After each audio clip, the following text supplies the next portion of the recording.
His body has failed him at times. He's a big size, Zach McInnes. We're not going to miss him. He is big lump of a kid. Big head of hair, and he's got the red headband as well. So we'll enjoy calling his name. Umpires this afternoon, a very good trio of Josh Brown, Jordan Lunt, and Jack O'Neill controlling this one at High Sushi Oval. Players in position, and we are ready to go here on a Saturday afternoon. Bell Park and Leopold. Tobin's got the tough ask. He'll go against, I think, Jesse Smith, maybe Will Smith, Sheen, actually, I think, Sheen, in the ruck, and we'll get things underway here with our first quarter for Geelong Bank. Here's Jason Doherty. Here is Will Sheen. He goes up against Will Tobin. The Wills get it. Wagner.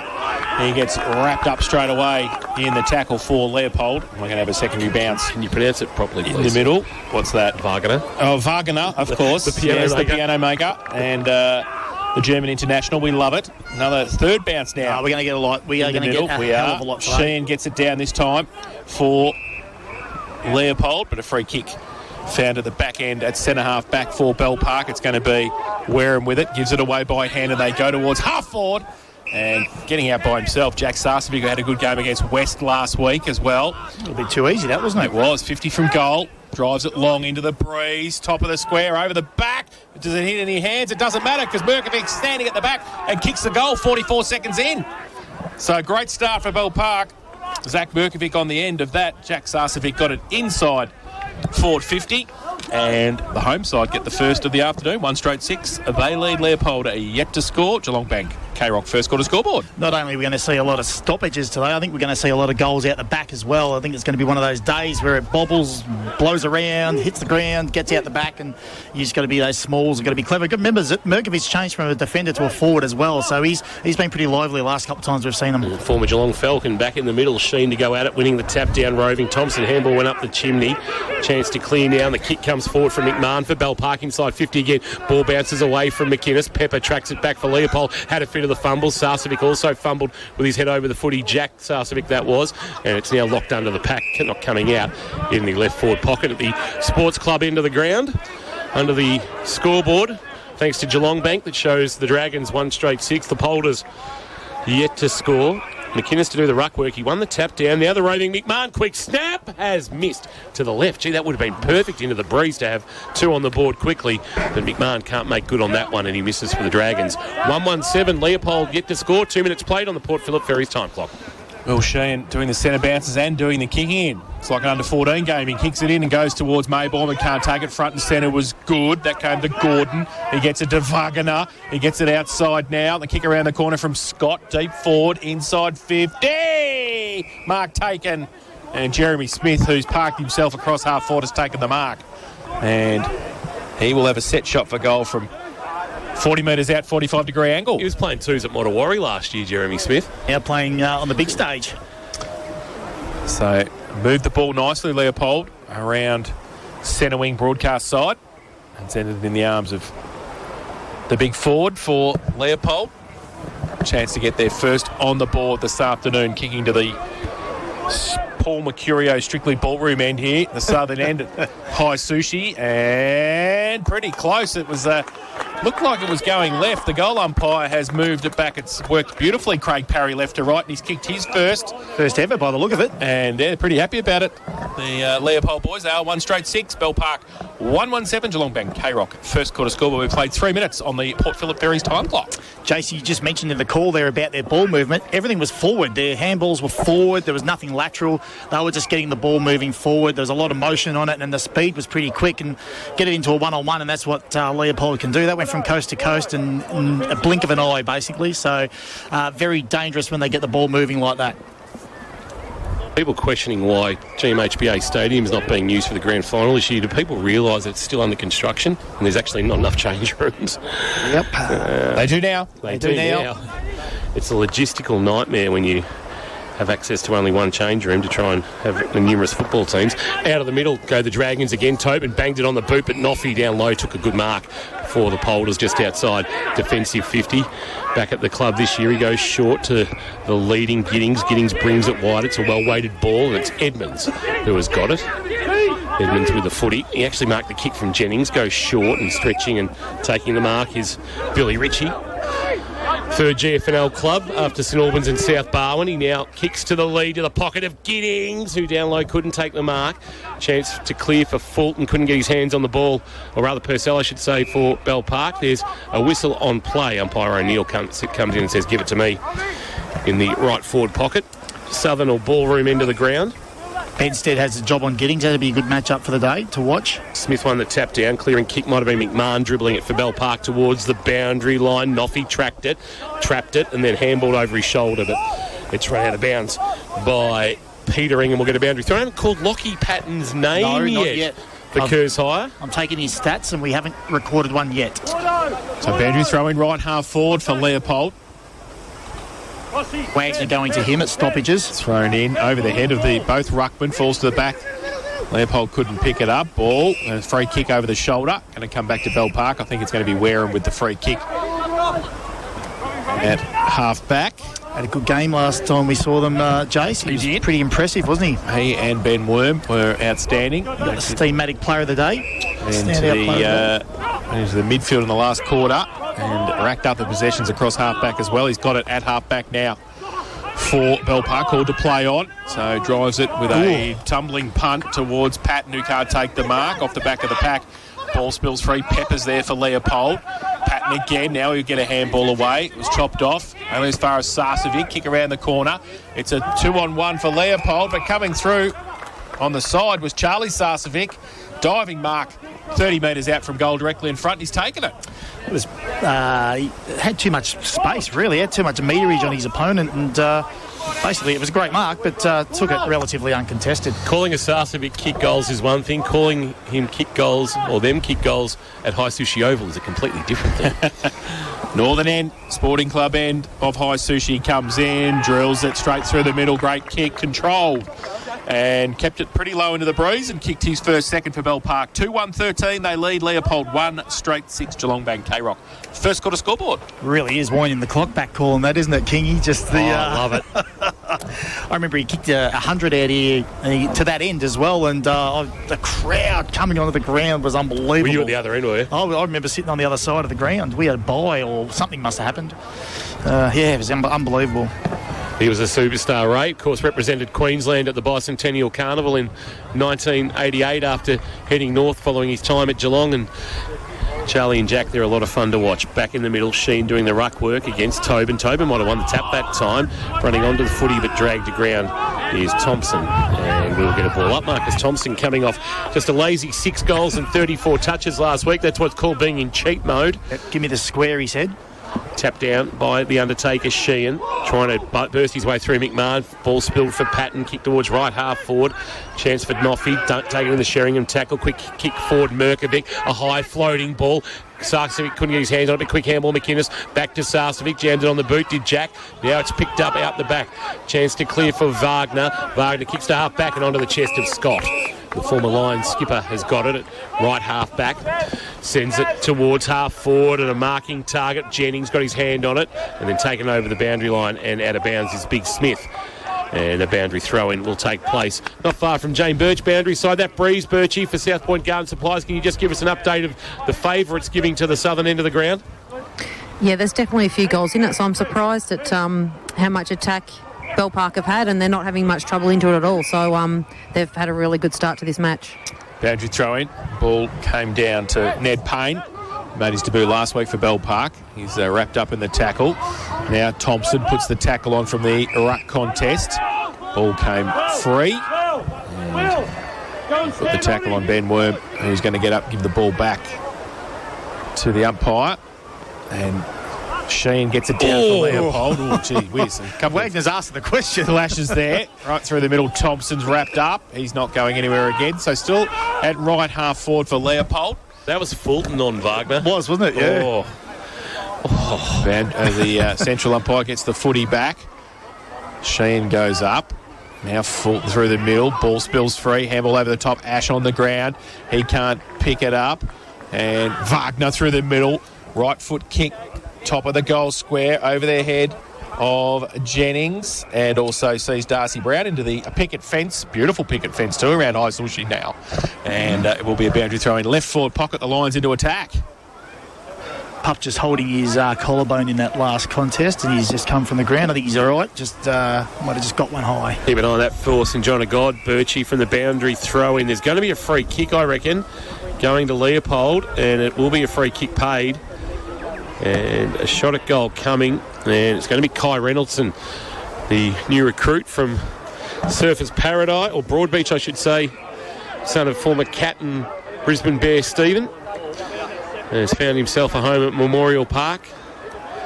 And a chance to kick the line second and cut this margin back to 1 point. Should make no mistake from 15 metres out, and doesn't, and pulls the margin back to 1 point. Leopold, 2 straight 12 with the aid of the breeze in this opening quarter from High Sushi Oval.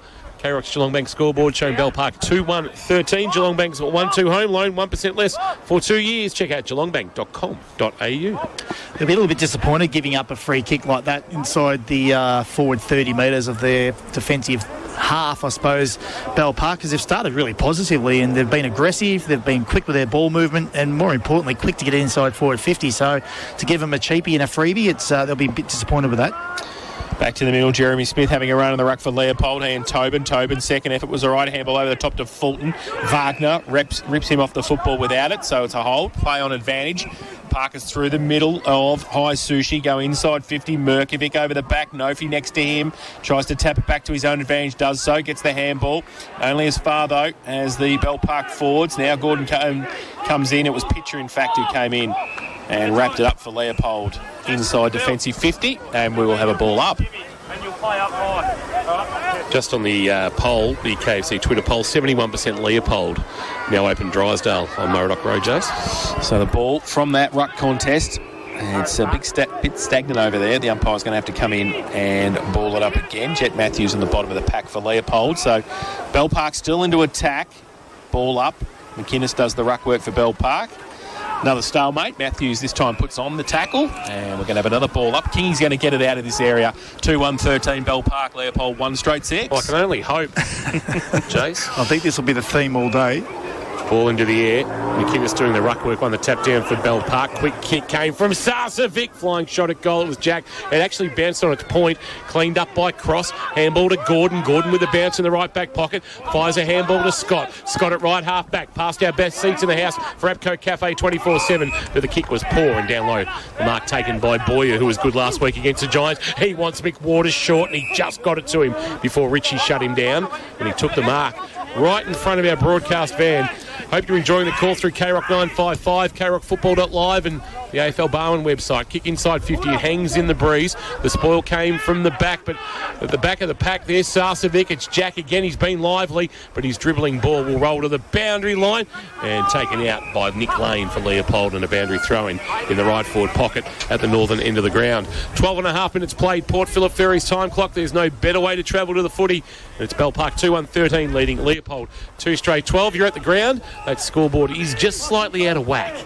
So ball up, a boundary throw. McInnes got it to the front, coming off centre wing was Bull for Bell Park, holding the ball, so the umpire ran straight into the tackle. So through Nofi, Leopold are going to be able to stretch it out of defensive 50, goes towards half-back over the head of Smith. Bell Park with the numbers, getting across there was Petering, wants to get back on his right, or high kick. Look at that, it's just come back, kite style. Oh, Benstead takes the mark, wasn't 15, played on quickly, pushed inside 50. Lions have the numbers. Nofi tried to tap it out towards Maybaum. He's on hands and knees, can't pick it up either. Through the middle, Patton tries to rip it out. Lockie Patton, he can't for Bell Park. Pack develops rugby scrum style. Wallabies be happy with that. And it will be a ball up again. Bell Park into attack. A game that was free-flowing early is now settled into a bit of a scrap. McInnes won the tap down against Smith. Ball's at ground level, trying to fight for it and get a clearing kick away. Might have been Gordon for Leopold. Gets to half back, but McMahon there to take it for Bell Park. Ran straight into Reynoldson and also Ash, and has been pinged. Actually, no, it's too high. And a free kick going to McMahon. He's got it at right half back. Call to play on. Sends a kick inside. Forward 50. Sarcevic down low. Jack's got it again. He is having some sort of opening quarter. impact on the foot. He's getting his hands on it, and he's really lively, and I'm really enjoying watching his evolution, Kirsch. Well, he's causing them all sorts of trouble, and he gets off his opponent really easily, and he's actually quick. He reads the ball well. He's got a lot of attributes, and, well, he can finish. That's the most important part. So, yeah, he's really a really good player to watch. 3 last week against Geelong West. This into the breeze. He has made no mistake, and he's got a third on the board for the Dragons, and they lead by 7. First quarter, K-Rock, Geelong Bank scoreboard. It's Bell Park, 3-1-19. They lead Leopold, 2 straight 12. Opening quarter action from High Sushi Oval. Yeah, his versatility is really causing them some problems down there, and whether they make a move or not, I don't know. They've just got to tighten up on him and just be a bit more accountable and don't lose him so easily in transition. Matty Kershaw, I was just going to ask you that because Buddha said he was going to persist with his back six, even though, it's a day for smalls, and I'm just interested to see whether they actually do try and get a better match up now. Yeah, well, he's had the job from the start, so, it'll be interesting to see if he gets one more. They might have to look at changing things up. Darcy Brown having a run in the ruck now for Bell Park as his opposite number, Jeremy Smith, gets it inside 50 for Leopold. At the back, Thompson, who Buddha said might rest forward in this match as he did last week, and Benstead comes across and chops the play off, and will have a ball up about 30 out from the Leopold goal. Over the back of the pack, Payne for Bell Park, wrapped up straight away. The Undertaker comes in and puts that, wraps him up, and he'll do the ruck work for Leopold. And he goes up and gets it down as well towards Thompson, who's ridden into the ground straight away for Leopold.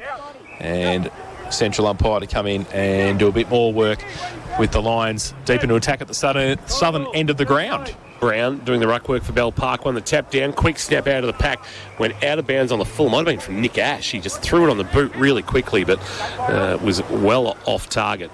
And the free kick will be taken by Lockie Patton, who we've barely called this afternoon. This is his first kick, Kingy.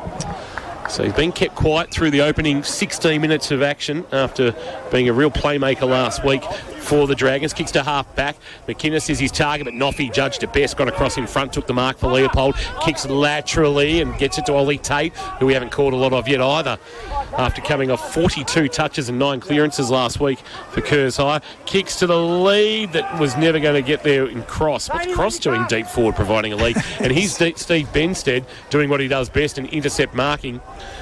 Steve Benstead, 8 intercept marks last week against incredible West. He kicks out very wide, looking for a marking target. Couldn't find one. The handball up towards Maybaum, who bangs it on the boot towards half forward. Little tap. Boyer was smart. McMahon tried to get his hands on it for Bell Park. Had his handball partially chopped off by Ash, who then walked into the tackle that was laid front on by Merkovic. And we'll get a stoppage at left half forward. Leopold in attack, but they trail by 7. Bell Park 3-1-19, leading Leopold 2 straight 12. Ball up, Maybaum. Side of the pack, got a quick kick away, Merkovic. Handball quickly to Charlie Sarcevic. His kick was partly smothered on hands and knees. Jeremy Smith for Leopold. Tried to get the handball, and he got the handball to Scott. He couldn't get away for the Lions, and we'll have a ball up at left half forward for Leopold. Side of the pack, ball spills free. Patton left it behind in the end. Worms through the middle, throws to the umpire. Free kick coming back to Leopold. So in that contest in the middle, at half forward, Sam Scott's going to take the free kick for the Lions, and he's going back very deliberately. He's going to be kicking from about 55 out. He's going to play on now and go his full measure. Goes with a right foot kick.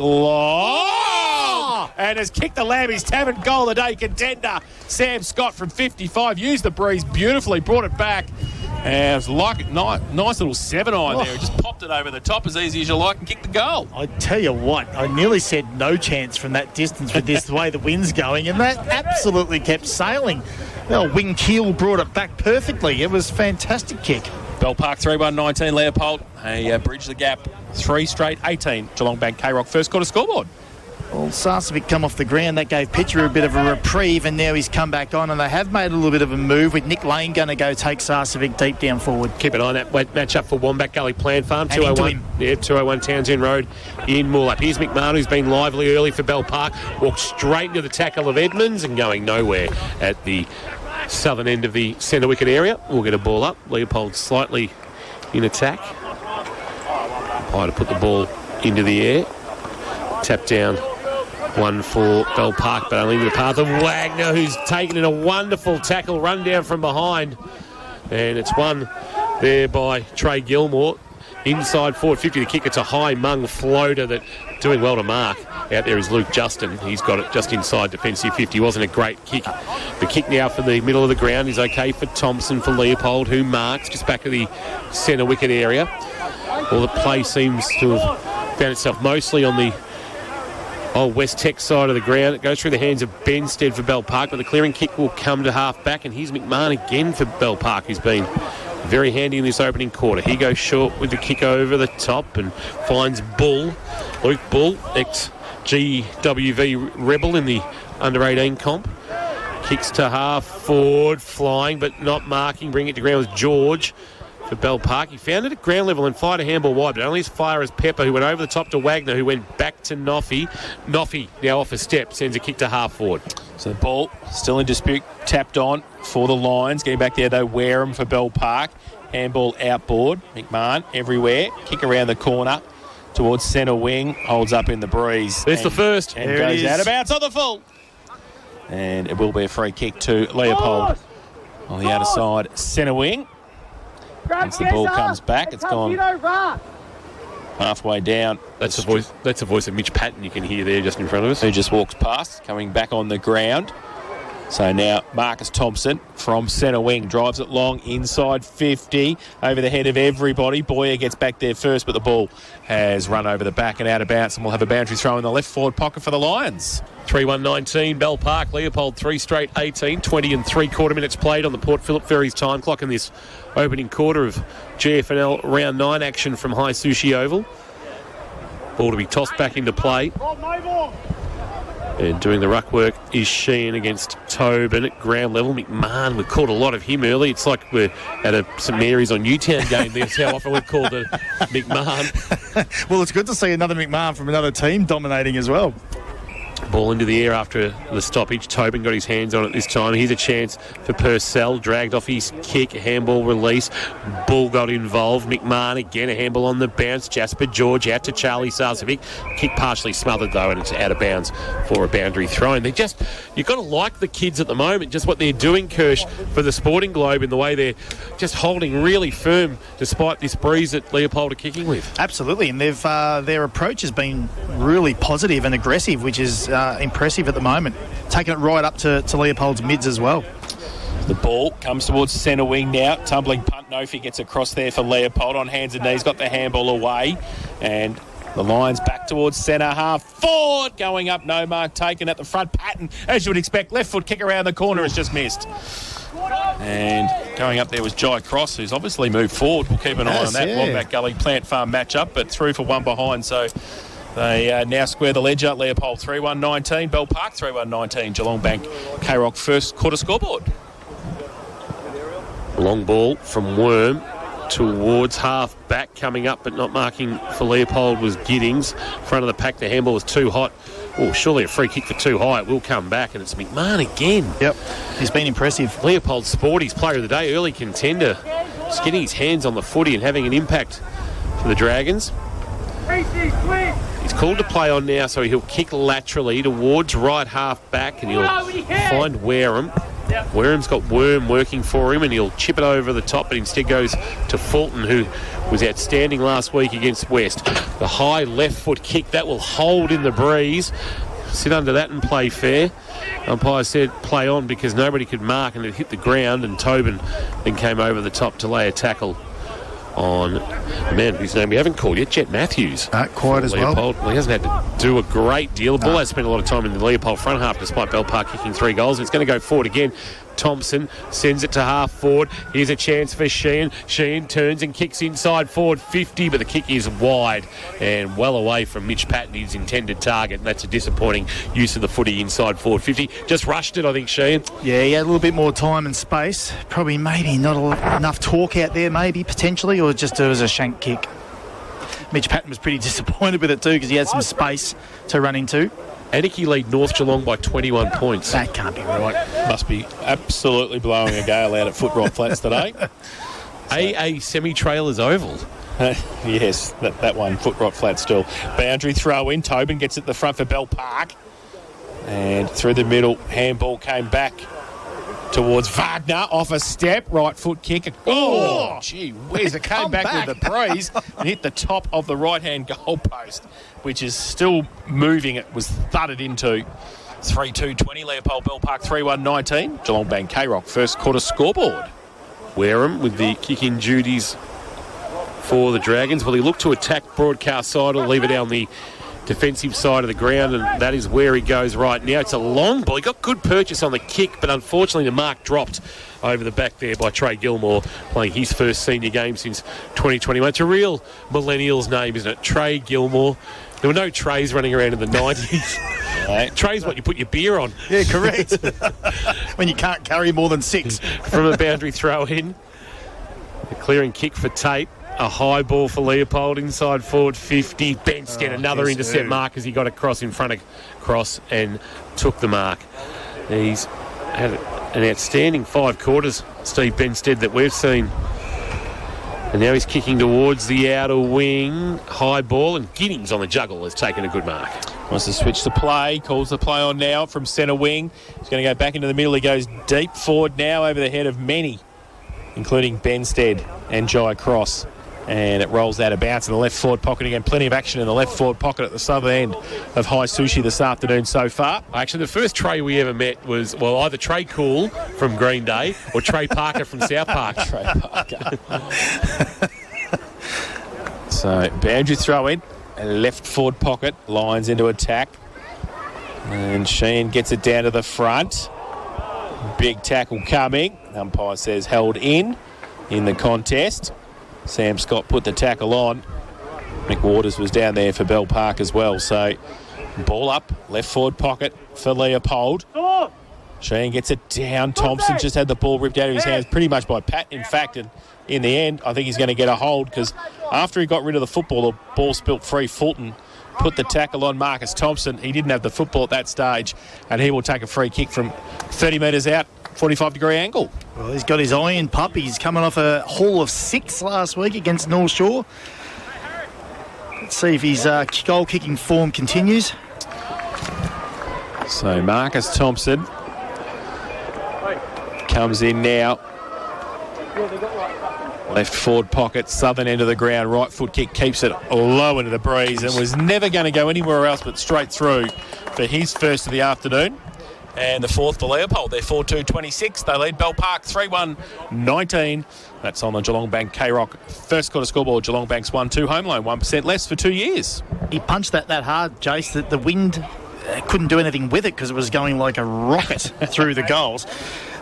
With so many stoppages, again, they'll be disappointed to give up a free kick like that in front of goal. That's 2 they've given away now within the that 30-metre range of goal, and they're preventable. They're easily stopped, but no, they've given away a couple. It's cost them. So Leopold now kicked 3 straight to take the lead by 7. Giddings in the middle, won the tap down, but Lockie Patton for Bell Park will get a kick towards half forward. Picked up nicely by Lane, who gave a handball to Gordon, who can leap one over the top to Wagner. Wagner can give it at close quarters to Edmonds, who had a look and dropped it. Had time to recover, then a handball back. Went through the waiting arms of a Bell Park player. In fact, it was Gilmore, but taking it was Sarcevic. Jack, he's kicked to half forward. Not taken cleanly by Matthews of Leopold. Time to recover and get a handball to Tate. Tate kept his experienced head and went wide to the point of the square at left half back, and a chance for Giddings to send a kick very wide. Reynolds dropped what he should have taken, but time to recover. Goes around the corner towards half forward. Kick missed the target. Thompson comes out at pace for Leopold. Can't pick it up. Bell Park going the other way. Ball spills free towards centre wing. Fulton runs back into traffic, then gets the handball further afield. They get it out petering now. Goes to Merkovic off a step towards half forward. McInnes used the body nicely and was able to take the mark. Right half forward, 55 from goal. Goes to the pocket. Sets Sarcevic a task. Got 2 on him. Pitcher. Pepper is there as well. Pitcher and Pepper. It sounds like a nice little homeware store, doesn't it? And the ball is out. And we will have a boundary throw in right half forward for Bell Park. Well, that's how much grief he's caused him. He's got 2 on him now. That's exactly right. 28 and a half minutes played in the opening quarter on the Port Phillip Ferries time clock on what I think is the shortest Saturday of the year. We're in bright sunshine, but plenty of breeze. Too slow was Payne. He had 3 attempts to try and get rid of the footy, and in the end didn't do so. Tate short to a kick to Wagner. Wagner wants to attack broadcast side. A well-weighted ball for Gordon, but he's just had his momentum halted by McWaters. He'll now kick past our broadcast van and towards Edmonds. Edmonds can go wide. He went to handball but held that back and then kicked for the pocket for Patton. Patton couldn't complete the mark for Leopold. Ground level, can he take possession? No. Coming through, taken Sheehan. He didn't have it. He didn't have it, but it was a sling tackle anyway, or a dump tackle. And he'll win himself a free kick. We'll keep an eye on him as he gets to his feet. Took a moment to compose himself, the Undertaker. He was really undertaken there. He was buried 6 foot. He certainly was. I don't know what this is a big run up too, Jace. He fancies himself. Down to the mark stands just outside 50. We've been watching Edgbaston, I think.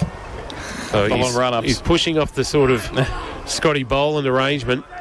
You don't want a long point. You want a goal. He's on his way. He's given it a good crack, but it is going to be fisted through on the line for a behind. And Leopold now lead by 8. 4-3-27, the Parkers are 3-1-19 as we approach 30 minutes gone on the Port Phillip Ferries time clock in quarter number 1.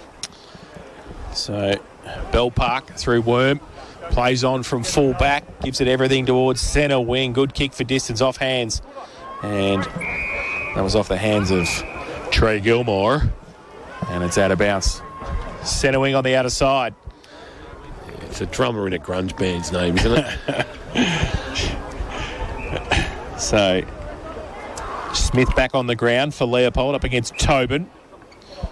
It's Tobin and Sheen today. Nice funerals. Funerals today in town. Ball back towards half forward. We've got homeware stores and funerals. We have. It's good. Ball over the top, handball. They've got the numbers here. Leopold, they handball it back. Thompson off a step towards full forward. Oh, Falcon. Oh, came straight off the head of Ed Bowyer. And Boyer, and it goes back towards half back for Bell Park, but Leopold the other way. They see Pepper in the middle, and he's going to be able to take the mark and play on. Straight through the cricket pitch area, goes towards half forward, needs a mark. Sheehan couldn't take it. On hands and knees. Now he gets some support, and they get out wide towards the boundary line. They've still got the numbers. Thompson through the middle, as you would expect. His handball, though, chopped off as the siren sounds for quarter time.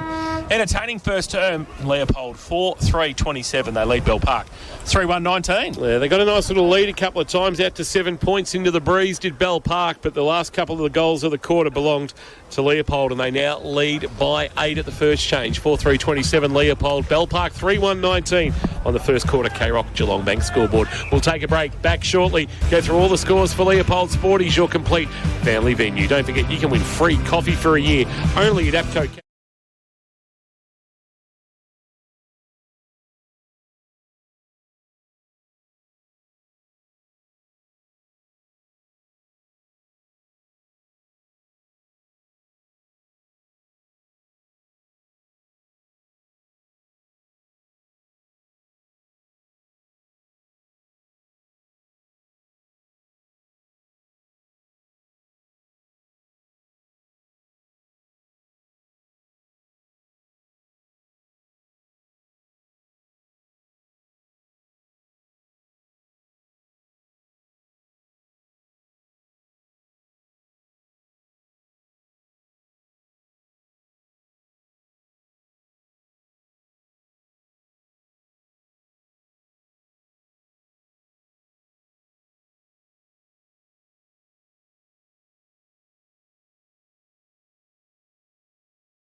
Matt Kershaw in the expert chair for the Sporting Globe. What'd you make of that opening quarter? Leopold challenged early, but got the ascendancy back, but now Bell Park to have a crack with the breeze. Yeah, absolutely. We mentioned during the broadcast how impressive we were with Bell Park's start. Really important now they go on with that, particularly with the breeze. They get their opportunity now to go probably forward a little bit more. But when they did go forward, they went quick. They got it in there, and they looked dangerous, didn't they? Sarcevic was the one who was lively. We spoke about him throughout that first quarter, but when they got it into him in his little space, he was definitely dangerous and the one to kick to. Interesting to see Leopold didn't overly attack this broadcast side, which is the attacking side, and when they did, they had numbers. The ground opened up and they looked really dangerous going forward, but they didn't attack it as often as they probably should have. Bell Park, I'm sure the message by Saker will be that they attack this top side and try and give themselves every opportunity to score going forward this quarter. For Geelong Sports Medicine Centre, let's go down to Jane Birch. Birchie, have you got James Saker with you? He was in your vicinity. Yeah, I've got James with me here. James, you pointed out to the group that was one of the best quarters they've played, particularly into this significant breeze. So now the job is just to back that up and use the breeze, but not sort of just bomb away, lower the eyes and get it in. Yeah, so the effort was super. We need the same level of effort, and then hopefully we can get a bit of reward, with the assistance of a breeze. But we've all played enough footy to know the wind doesn't do it on itself. We need to bring that same effort again. Good luck. Thank you. Interesting, Leopold have started with a +1, Ollie Tate. Second quarter, Harvey Norman. Back in the middle, Thompson threw it away to Scott. Couldn't get away with that. He got one arm pinned as Marcus Thompson was trying to tap it on. So from the middle, Patton, Lockie gets it over the top, and Thompson comes back in, needs some help. Scott got ripped off the football without it. He made sure the umpy saw it too. So, oh my God, look at what's happened at the K-Rock box. Watch out. So a ball is now at centre half back for Leopold. Coming back to... This is in Burdu Reserve. I know. No, what's he doing? He must be very close to home today. Is he the rock dog? Doesn't travel. Doesn't like going out. Doesn't go to the southern side of Geelong. Pass player. Pass player, true. Ball over the top. And the kick has come to Harris Jennings, who wants to switch towards Pepper, who's broadcast side, centre wing, right in front of us. Best seats in the house thanks to APCO Cafe 24/7. 2016 Premiership player Andrew Pepper back from Hamilton Kangaroos. Kick inside forward, 50. Target was the big fella in Smith. He had to lay a tackle in the end, but the handball release to George was good. Dumped as he kicked, and it falls back to Pepper, who goes into the middle of High Sushi Oval for Lane. Lane will bring it to half forward. Two options. One of those is Edmonds. The other was Thompson. Edmonds marked. Edmonds short onto the chest of Patton. Now the distance might test Mitch here into this breeze. We've seen the ball holding up for South Point Garden Supplies, and it looks like it's still blowing hard, so Patton would have to get a good piece of this. Everything he has, I reckon he has to kick this. Picked up a Madison medal vote last year in the corresponding clash. He's given that a decent ride, but it has faded off to the right as that breeze comes out of the northwest and through for a minor score. So 2 behinds for Mitch Patton this afternoon here at High Sushi Oval. Leopold now leading by 9 points there. 4-4-28 Bell Park. 3-1-19. There's almost 2 minutes of played on the Port Phillip Ferries time clock. Port Phillip Ferries, there's no better way to travel to the footy. So Wareham to kick it in for Bell Park. Comes broadcast side, runs to the back pocket, runs his full measure. Goes long towards centre wing in front of us. In front, Hamlin Hanger. Good mark from Jack Sarcevic. And really did well in a pack there. And trying to get up too. Noffy won't let him up.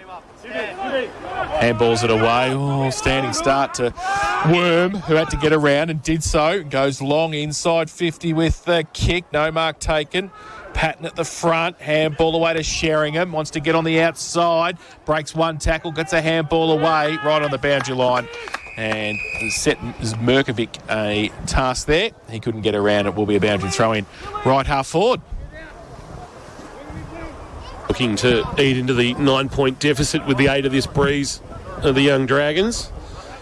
Boundary throw-in, Tobin to do the ruck work. Sheen from behind, the big fist for Leopold back towards the boundary line, and unable to keep it alive is Jennings or Sheringham, and a boundary throw-in. Haven't caught a lot of Jackson Sheringham. He only had 11 possessions last week, but when he did have them, he made an impact, especially in that important last quarter as the Dragons banged on 7 goals into the breeze to the northern end at West Oval to come from behind to win by 21 points. Tobin winning the tap this time, but down to Scott of Leopold. Had his kick smothered.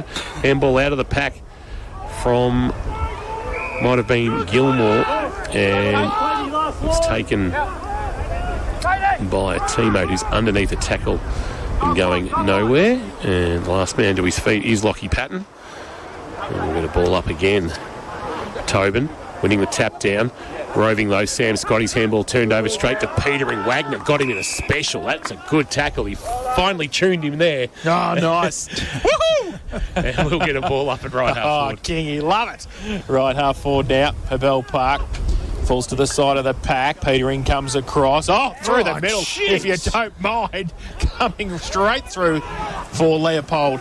Here's Marcus Thompson. He gets it to the back. Mitch Patton just got pushed as he got the kick away and was running. He was looking for the umpire to give him a push in the back, free kick as well, but it didn't come. And he puts his, by my reckoning, third behind on the board for Leopold. And the quick kick comes in dangerously to Fulton.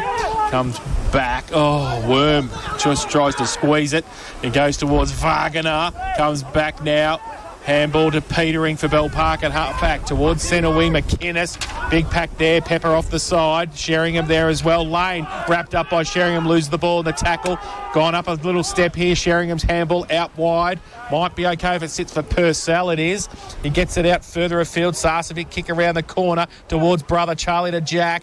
Jack gets it at half forward. Kick around towards the top of Merkovic, but he can't take the mark at half forward, and it is out of bounds for a throw-in. Bell Park back into attack, but they trail 3-1-19. Leopold 4-5-29. Harvey Norman. K-Rock's second quarter scoreboard.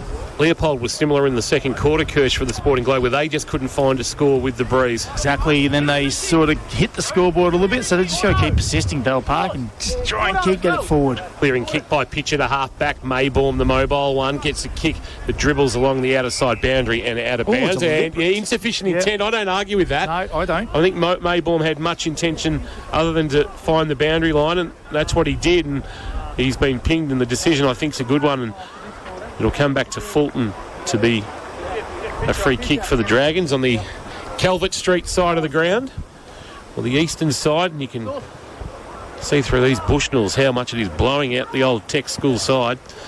A long ball, a long, high floating ball that's going to go onto somebody's windscreen and out of bounds on the full, and Andrew Peppers had to jump the fence to go and retrieve it. Kingy, that breeze has really picked up. It's saying it's 37 kilometres an hour, and I've searched that up, and it says near gale for that type of wind speed. So it is really gusting now. South Point Garden Supplies ground report. Thank you. That's gone out the full. That's gone out on the full. What's as going well on here? From Andrew Pepper. Anyone want to switch the play and get it to this top side and attack? Feel free. It's now going to be in the hands of Isaac Wareham to do something with it. So Wareham was going to kick it, and then he walked around. He got it inside, but Cross takes the mark and going to chip the ball. So Leopold going to come out towards Tate. He gets it over the top to Gordon half back. So just tacking Australia 2 style around the half back flank. Called to play on now. He goes towards the Undertaker. It goes up Benstead against him. Chop. Bit of chop the arm. And free kick going to go to Sheehan at half back for the Lions. Jeremy Smith gives him a lead. He comes towards Giddings up over the back of the pack. Wareham. Oh, kick. Kingy's going to be able to take this. It's going to come back towards. And Lane got a hand to it. It was out. It was in. Still in now. Lane at the back. Right foot kick back to the middle. Wagner goes back. And the little piano tuner takes the mark. He kicks now towards half forward to the lead of Maybaum. It's a well-weighted kick too. He marks 52 from goal. Presenting short is Edmonds. Ignores that. Patton there, so he goes wide to Thompson. That's tough from that pocket. He then chips one over the top. Patton down low takes a good mark for Leopold. Hamlin hanger contender. Real slips catch arrangement. Cam Green style. He won't get any dodgy messages from anybody from the subcontinent about that one, though. Mitch Patton. Easy copped at Cam Green. All for Didn't care. He goes short, Patton, and all alone is Nick Ash, standing 25 metres from goal, unmarked. So just a breakdown there. Patton sucked everybody into thinking he was having a shot. And Nick Ash, holding one of the more famous, if not the most famous surname in Leopold. A shot at goal and an opportunity to give his team a 16-point buffer. Playing just his 18th senior game. He's kicked just the 5 goals, make that 6. And Nick Ash is on the board this afternoon, and Leopold have got 5. Handy one into the breeze. They're 5-5-35 on the K-Rock second quarter. Harvey Norman scoreboard. Think Harvey Norman for all the big brands at Geelong's best prices. Bell Park at 3-1-19. And in the experts chair for the Sporting Globe, here's Matty Kershaw. A bit of push and shove, actually, taking place after that. Mitch Patton involved. Surprise, surprise. They did let a few of the Bell Park players know about that one. But Patton was lined up on Boyer, and Boyer lost him in transition in the original lead, and Darcy Brown had to come off his opponent and take Patton. So they just got mixed up a little bit there, the defenders. So smart play by Patton. Sheen got it down in the middle for Leopold, goes towards Maybaum. McWaters came off centre wing for Bell Park. He couldn't pick it up either. Scrap Tobin over the top of it in the end. Maybaum over him from Leopold, and the umpire will come in and ball it up just forward of the centre circle for Leopold. Sheen gets it down. Wagner wrapped up by Lockie Patton. And the umpire will come in third. Ball up. Tobin tries to whack it down. McWaters, got Wagner very high. And he wants to play on quickly, and he goes. 55 out, short little kick. Doesn't hit a target. Coming the other way, Tobin's handball. Got a leg, I think, and the umpire said play on through the middle. Lockie Patton, left foot kick towards half forward. McInnes couldn't take the mark. Cross was next to him, getting back to help out. Luke Justin, the man with two first names, comes back towards Jet Matthews, and he takes it at half back. Will Sheen coming from the ground. Birchie, just keep an eye on him. He's been down in back play for about 30 seconds. He's coming up under his own steam, but he's limping a little bit. We'll keep an eye on that. For Geelong Sports Medicine Centre, Shane Birch down boundary side. The short kick of Lane is marked by Reynoldsson just back of the wing on the outer side. What have you seen, Birchie, as the Undertaker comes from the ground? We'll get to Birchie in a moment. Ball comes off the hands of the pack at half forward for Leopold. Clearing kick came from Gorman. Haven't caught a lot of him. He's rolling ball to the wing. Hands on it was McInnes. Handball on the bounce. But it's picked up by Sarcevic. He's all class Jack Sarcevic as he weaves his way through traffic. Kicks wide, wanting Merkovic. But ball is just going to bobble away from him and out of bounds. Boundary thrown. Down to you, Birchie, for St John of God. An update on Will Sheehan. Actually, Birchie's coming back to us. Might be having battery issues. And we'll get a boundary throw in at left half forward. Tap down and roving done there by Smith. And he gave it to Scott by hand. Kick bounced in front of Edmonds. He trapped it nicely and then he sent a kick very, very wide. Giddings, though, stretching, couldn't mark. Found it at ground level, although dumped in a really good tackle before he got a handball away. Well played by Gorman. In fact, it was Brown with the tackle, I should say, and it's out of bounds for a boundary throw-in. 3-1-19 Bell Park. Leopold 5-5-35. Not as free-flowing as that opening quarter in the second term for Harvey Norman. It's the Polders by 16 points. So a boundary throw-in. Smith in the ruck for Leopold against Tobin. Smith got it down. Tobin did the roving work, though. Put his head down, got one high. We'll take the free kick for Bell Park. Might get Fitty as well, I think. Yeah, Sam Scott came in late and bumped Will Tobin. And Didn't need to do that, did he? no, it was just late and uncalled for. So Will Tobin will come down. He wouldn't be buying too much land off this umpire. I don't quite know whether that was 50. Certainly wasn't preliminary final 50, that's for sure. Gives it away by hand quickly towards Luke Ball, who goes in and has missed to the far side and through for one behind. So Bell Park go to 3-2-20. They trail Leopold 5-5-35. Harvey Norman K-Rock as second quarter scoreboard. I think Harvey Norman for all the big brands at Geelong's best prices. Ollie Tate just waits for the ball to come back over the fence for Leopold. And we'll kick to the back pocket, the Geelong VFL assistant coach, and he finds Harris Jennings in the left back pocket. Jennings with the footy. Sets it high, looking for a marking target. Noffy presents off his hands, back of the pack. Clearing kick comes, high ball. Luke Ball, inside forward 50. I should say Bull rather than Ball. Luke Ball hasn't showed up. That'd be handy though, I reckon, even probably age 40. And then the tackle laid inside 50. Dangerous tackle. It's a dangerous tackle against Tev Noffy. And the free kick is going to go to the big fella McInnes for a shot at his first GFL senior goal. On debut, he's kicked 11 goals this year, so shown a liking for a goal at Coates Talent League level in the 5 games that he's played. Kirsch, you know him better than anybody in this box. What are his chances here with the breeze, where he'll have to start it very right and let it work back? He's got to be smart with the breeze, and he's a lovely kick of the ball. So if he just plays it right, he's a chance. They need this to cut the margin to 9, and he's kicked it too. So on debut, a goal for the youngster, Zach McInnes. First game in a green and white jumper at senior level, and his team is back within 9 points in this second quarter of K-Rock football, thanks to Harvey Norman. Leopold, they lead at 5-5-35. Bell Park, now 4-2-26. Think Harvey Norman, Corio and Warren Ponds for all the big brands at Geelong's best prices. Yeah, he'll keep coming too all day, Zachary. He'll lead hard, he goes his marks, and as you saw there, he's a lovely finisher of the ball. So he's going to be good for him down there. Obviously, he's not going to play many games this season for Bell Park, but may as well enjoy his time while he's here. Big Country under 16 rep. It was last year, so he'll obviously be Vic Country 18s next year, I would suggest. Which is a portent for potential AFL drafting. Absolutely, he's got a lot of potential. He's a big boy. He is. So back to the middle. Smith up against Tobin. Both get a hand to it. Maybaum gets rid of the ball. Ned Payne against him. Tobin can't take it. Ball still in dispute. Smith got a hand to it as well. Going towards... Oh, was that high? The umpire said play on. It's from the middle, Ned Payne. Half a kick for Bell Park. Deep forward now. There's an extra down there for Leopold, but Merkovic had it. Now McInnes, handball back. Sarcevic got one high and should take a free kick. Yep.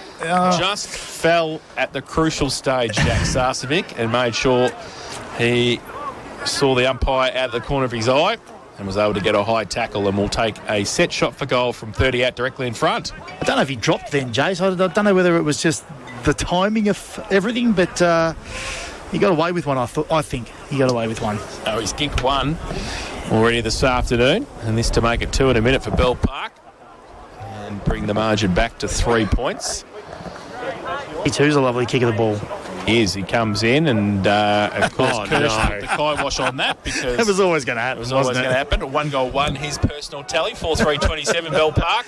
Leopold 5-5-35. Harvey Norman, K-Rock second quarter scoreboard. I'd already put it in. Yeah, I know. Attacking the top side, which you'd like to see, or the bottom side, the broadcast side. Short ball marked by Justin after the kick from Jennings. Luke Justin from Coloranurat, that's had a good link with Leopold over the years. Nick Burke back there playing at the power. Kick to the wing. Oh, Giddings, no surprise, gets up, takes a nice mark. Darcy Brown at the bottom of the pack, hurt though for St John of God. Giddings, a kick to the leading Patton, who dropped an absolute sitter and then tried to find it at ground level, had it knocked from his grasp, has to fight again, puts on an Iron Sheik sort of wrestling move, and we'll get a ball up left half forward. Darcy Brown, how is he, Birchie? Yeah, I think he just got a knee into the back of the head then. So, but he's looking all right. He's back in the contest now in that ruck. Yeah, he just won the tap down too, but the ball beautifully taken by Reynoldson. Tried to ride the tackle of Gorman, and that is holding the ball. Tried to take him on, and I don't think Kai Reynoldson can argue there. It was a really good tackle by Jackson Gorman for Bell Park at right half back. He's got the free kick for the Dragons. I like it. Reynolds will still ask the question though. So the Parkers towards half forward. Merkovic over his head. Ball's back in. Jennings, he can't take it with him for Leopold. Wagner comes at it, close to the boundary line. A little piano tune up, the German. He can't keep it in this time. Boundary throw in again.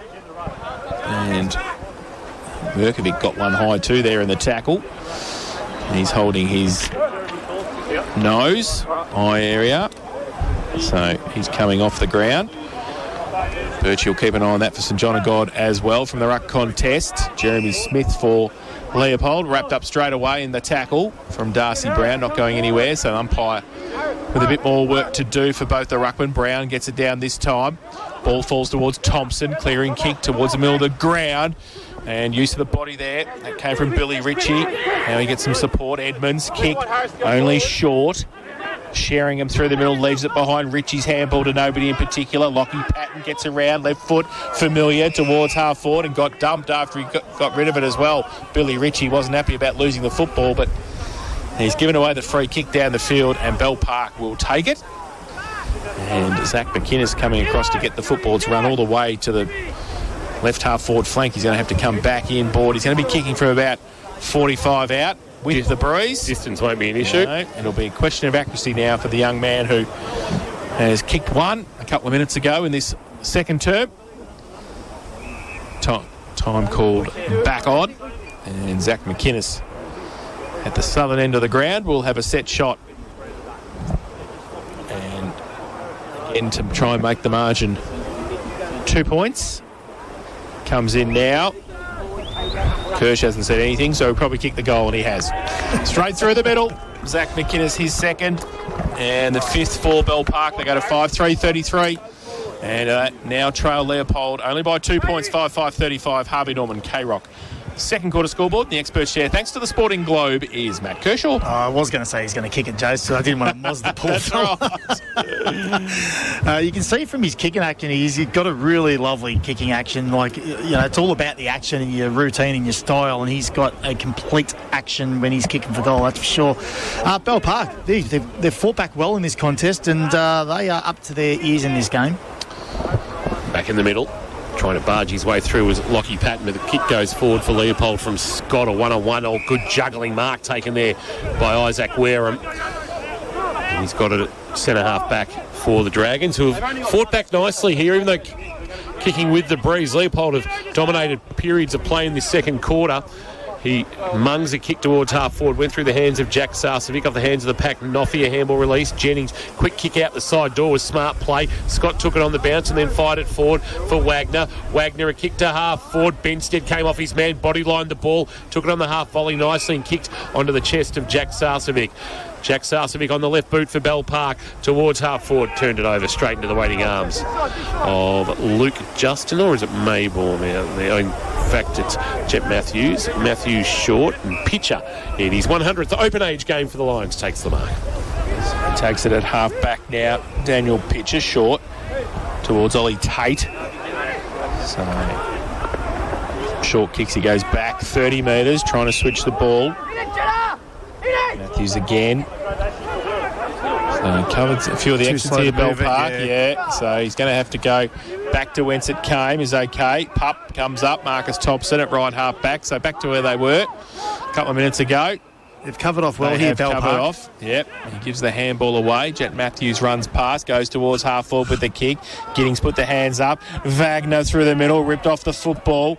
Now Worm gets it out wide for Bell Park. Off a step they go towards half forward. Big punch away. Jai Cross at the back, close to the boundary line. Can they keep it in? It's pretty close to the picket fence. The umpire says play on. Sarcevic to Sarcevic. Charlie tried to get it up. Umpire said play on. Falls to the back.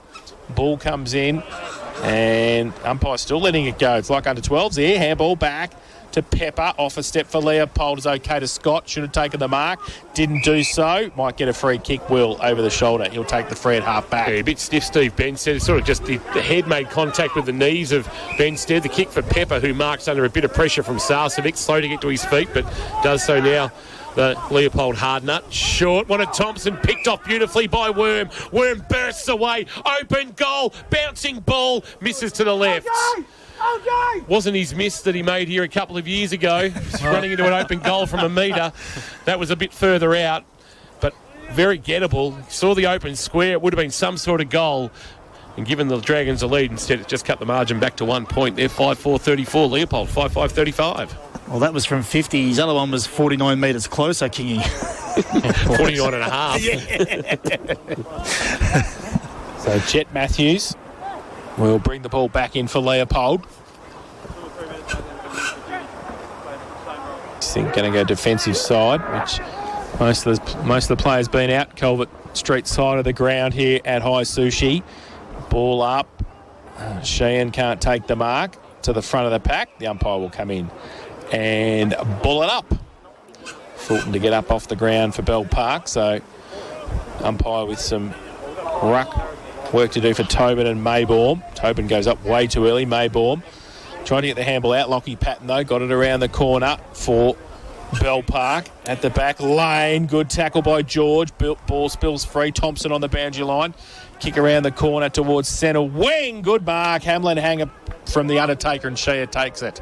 Sheehan comes inboard, wants Pepper, who's been lively, and he marks next to Sheringham. Handball off. Tate just checked his kick and got it to Scott. Scott at the edge of the centre square, inside 50. Patton all alone is marked 15 metres out directly in front, and they got him in defensive transition. In the end, did Leopold for the Sporting Globe, Kirsch. Well, they did, because they attacked the corridor and they decided to come inboard and move the ball quicker through the corridor, and that's how dangerous they can be. When you're playing that defensive side, you're playing into the hands of the opposition, but then they move the ball quick. 3 behinds for the afternoon, but not this time for Mitch Patton. He kicks his first, and Leopold go back out by 7 in the shadows of half-time. Second quarter, K-Rock, Harvey Norman scoreboard. Think Harvey Norman for all the big brands at Geelong's best prices. Leopold, 6-5-41. They lead Bell Park, 5-4-34. It's GFL Match of the Day action from High Sushi Oval. And for Geelong Sports Medicine Centre down boundary side, Jane Birch, the conditions, that breeze, is it still that 37 kilometres an hour we were talking about earlier, Birchie? Yeah, I think it is, but it's surprising that they're still able to score into it. I thought he might have played on there just to make sure of it. But, yeah, they're not having any trouble kicking goals into it, so that's promising for both sides. Thanks, Birchie. Down boundary side for Geelong Sports Medicine Centre. Back in the middle for the ruck contest. Tobin against Maybaum. Tobin got it down. Coming off the wing, Sheringham gives it back to Tobin. He goes with a right foot kick to the top of the square over the back, runs towards McInnes and the boundary line. And the boundary line, in fact, it's through for 1 behind to Bell Park. So just went off the back of the pack there. So they go to 5-5-35. Leopold 6-5-41. Harvey Norman K-Rock second quarter scoreboard. And we've played nearly 25 minutes. Port Phillip Ferry's second quarter time clock. Matthews into the right back pocket. Sends a kick wide. It's not a great kick, although the mark was dropped by Fulton and off the hands. It was taken by Sheen for Leopold. Kick around the corner. Wanted Thompson, was met front on. Umpire said play on. He was able to get it towards the boundary line and out of bounds. Reynoldsson sees it out for the Polders. Left half forward. Dragons in attack. They'd love to get one and get back on even terms going into the third quarter. And will be set up for a cracking second half here at High Sushi Oval. We already are, I think. Tobin, Maybaum, front of the pack, Tate the roving, under pressure, gave it to Wagner. He gave it to Reynoldsson, who gave it to Marcus Thompson, and Leopold are away to half forward. Kick went over the head of Sheehan, a rolling ball, tracked by Wareham to the boundary line. Did he get it out? He did, despite the best efforts of Ritchie for Leopold to try and knock it forward and by 20 metres for his team. And at right half forward, Calvert Street side of the ground, a boundary throw-in. 25 and a half played on the Port Phillip Ferry's time clock. It's Leopold by 6 points. So Tobin in front. Gets it down, Lockie Patton. Kick towards the middle of the ground. Ball runs through about 6 players. Now McInnes comes out. Good little handball. Missed the first target. Kick, high kick for Bell Park across half forward. It's all Leopold though. And Jennings takes the mark uncontested. And chips the ball short. A little bit of space now for Cross. It goes back and now goes forward with his right foot kick, goes towards Reynolds and he missed the target, and it rolls out of bounds right on centre wing. We'll have a boundary throw in. So 6 points of difference, late stages of the second term. Leopold 41, Bell Park 35. Boundary throw in just on the attacking side of centre wing for Leopold. Thrown in, Tobin. Maybaum pushes him past the football. The little German rover does nicely. Wagner gets it away to Tate. He gets it back. The kick holes up in the breeze. The only one who actually went for it was Isaac Wareham, and he took the mark for Bell Park. It's back of the wing with the footy. Isaac Wareham was busy last week with 33 touches and 9 marks against Geelong West. Pumps the ball to half forward. It's a Mung kick off the boot. And the mark taken at half back for Leopold. The kick comes wide to Lane. Lane's got a couple of options short. One of those is Edmonds. Showed a lot of it to Petering, but Edmonds marked and hit the ground running. Bursts away. Driving ball. Set for Giddings. Holding his ground. We're in front of the pack. Brought it to ground. Did the roving. Oh, then taken in the tackle of Thompson, who had to let the tackle go. It would have been a dump tackle and not ideal. Fulton tumbles a kick forward for Bell Park. Lane on his bootlace has got a handball up. Knocked away by Jennings. He was going to be under pressure. Tate was clean to Lane. Lane brings it very wide, wanting Edmonds. Petering the spoil at the front. Jennings body lined the ball. He was knocked off it by McMahon. McMahon coming back the other way has put it out on the full. Did everything right there, McMahon, other than execute the kick, and that's probably the most important skill, and that leaves Lane with the free kick at left half back for the Lions. So Lane Merkovic standing the mark, goes towards Jennings, who goes up, can't take the mark. Front and centre was okay from Scott. Gets around on the left on centre wing, goes up over the top, punched away defensively from Jack Purcell for Bell Park, and it will be a boundary throw in. Left half forward for the Lions. Lead by 6 points, nearly half time here at High Sushi Oval. Boundary throw in front. Tobin got it down. Comes towards Tobin again. Bit of a contest. Wagner is in there. Scott as well, trying to get up. Oh, geez. Really kicked Nick Ash in the head as he tried to get up. We're going to have a ball up at the left half forward. Leopold into attack. One last forward foray. Tobin gets it down. Tate for Leopold. Got a kick over the top. Scott. Oh, geez, he had it and then he lost it.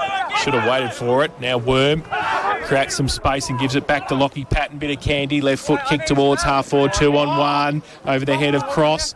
And his teammate there and Nofi as well. They have to get back there. Nofi doesn't sit for him. Still Leopold with the numbers, but they'll want the safety of the boundary line now, you would suspect. And I think they might have got it. Very close. In fact, it's out of bounds on the full free kick. And it's going to go to Bell Park through Sarcevic. Jack. So, Jack Sarcevic, who kicked 1-1. He's right on the boundary line at the 50-metre intersection. He's playing on now, comes right out on the left. Oh, wow, that's a high kick to the top of the square. Nobody wants to take the mark. Tate's back there. Now Nofi for Leopold. They might be away through Reynoldson. Although he had his handball chopped off by Petering, had to go again, Reynoldson, but ran out of room. And in the left forward pocket for the Dragons, a boundary throw-in. Almost 30 minutes played on the Port Phillip Ferries time clock. Can they find a late one, the Parkers, to tie things up going into the main break? Ball back into play.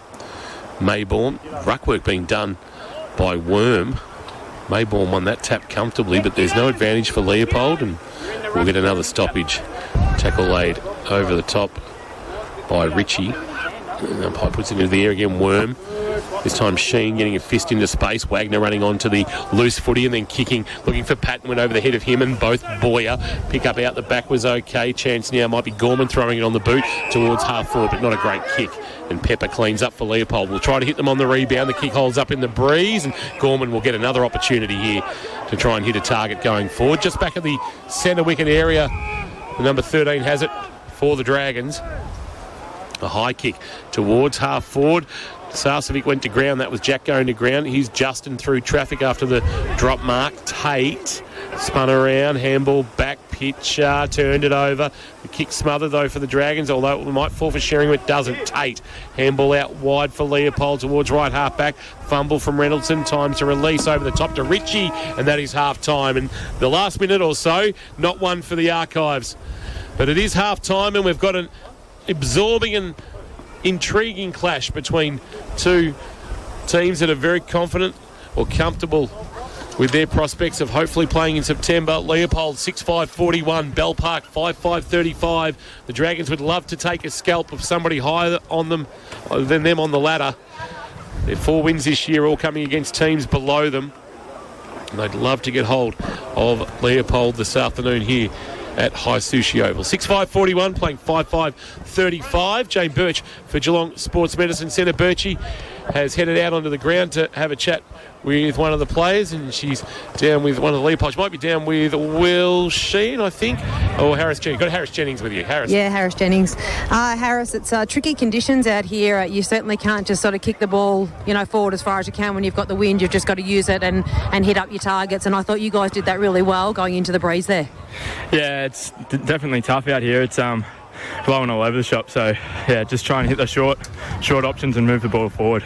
And I thought in those conditions that it would sort of play into the hands of the smalls a bit more, but yourself and Connor Giddings and Will Sheen, you're still getting plenty of it in the air. If they do bomb it long, then you guys are being able to sort of dominate in the air a little bit.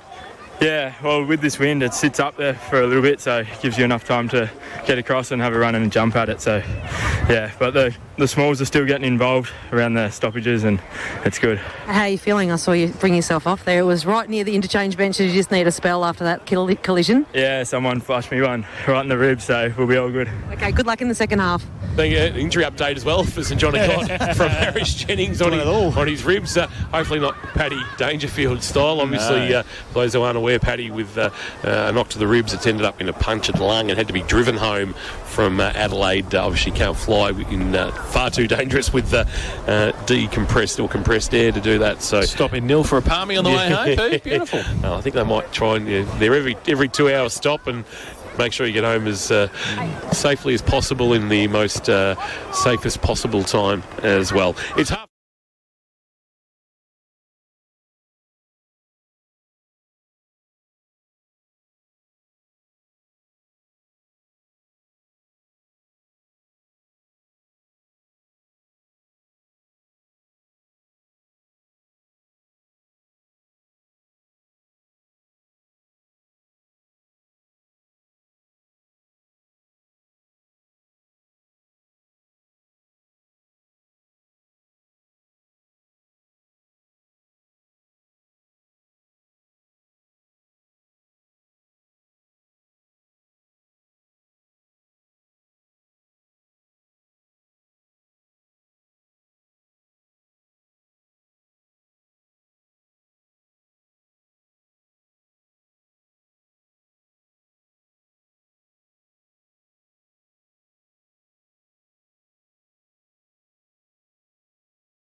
in the game of football, I'd suggest. Head-to-head, thanks to Geelong Insurance Brokers, working for you to track down and recommend reputable insurers that offer you quality cover. It's the pattern off today, It is a pattern off today, and Mitch could have really tore this game apart. He's had 5 scoring shots, and I think he might have kicked one out of bounds as well. Or kicked 1 3 and 1 out of bounds. Yeah, similar. So he's had several shots at it, and he's been thereabouts. He gave 1 or 2 off, so he's been involved in some score involvements as well. So he's been really dangerous up forward. Lockie Patton, he's had the 12 touches and 5 clearances, but his impact on the game hasn't been huge, and he hasn't hurt the opposition with his ball use. And in fact, he's turned the ball over a little bit today as well. So he probably needs to get into the game a little bit more, Lockie Patton, for Bell Park to get back right into this game of footy. And if Mitch gets on the end of a couple and puts some through, he could finish with 5 today. So Mitch has got his nose in front, only by the opportunities he's had. All right, we'll keep an update on that in the second half as well. The head-to-head, thanks to Geelong Insurance Brokers this afternoon. That breeze is not going anywhere, is it? You're doing your own South Point Garden Supplies catch up at half time, weren't you? Well, it took me twice as long to walk to the sports club to use the facilities than it did to walk. Almost was blew back. Almost blew back, yeah. Dragged back. So, yeah, it's blowy. I think Bell Park have to do some damage in this third quarter. They do. They've got to be aggressive with their ball movement. So no more kicking down that line or that defensive long kick. It's got to be use the corridor, use the top side, just get really aggressive with their ball movement, I think, if there's any chance of winning this game of footy. Leopold, we know they've got the potential to blow it open as well. So, yeah, it'd be interesting to see what tactics both teams employ this quarter. This is really interesting. So Ed Boy is playing out there right this moment for Bell Park. 2 minutes ago, it's come up that we've got a new follower on K-Rock Football on the Facebook page, and it's an Edward Boyer. So he's even half-time. Checking his phone at half-time. So, do you reckon he might have been doing like checking his quaddy numbers or something? Could well have been. We don't know. So years ago, you used to have a cigarette. Now you check your Facebook. Just check it into the Bell Park Sports Club. That's guessing it is. And I think it is the same Ed Boyer. So that's bizarre. That might be one for Jane to ask him at some stage. I certainly will, boys, because he's a fellow height and heat cricketer as well. So I'll hit him up with that. If that's the case, then I'm going to question his talking about application. height and heat cricketers on the KFC Twitter. Somebody very happy with Leopold is our own Josh Buzzlenko Conway. Oh, Buzzlenko. Who was very happy to find out that we're heading out to the land of the Lion for the preliminary and grand finals this year. If you do miss the announcement in the pre-game exclusive here on K-Rock Football that we will see the grand final this year played for the first time, only the 4th ever GFL grand final venue behind Cadinia Park, West Oval and St Albans Reserves. We will see at Leopold and the prelim there as well, and of course West Oval for the first 2 weeks of September. And we legitimately are September this year. The whole final series is. When you sort of say, you're looking forward to September, and then realise that the first week of the finals are in August. But no, we are legitimately in September. All the final series this year and first 2 weeks at West Oval. Well done to Sarah Naylor and all the team there. We should have asked Sarah about that last week and got the scoop.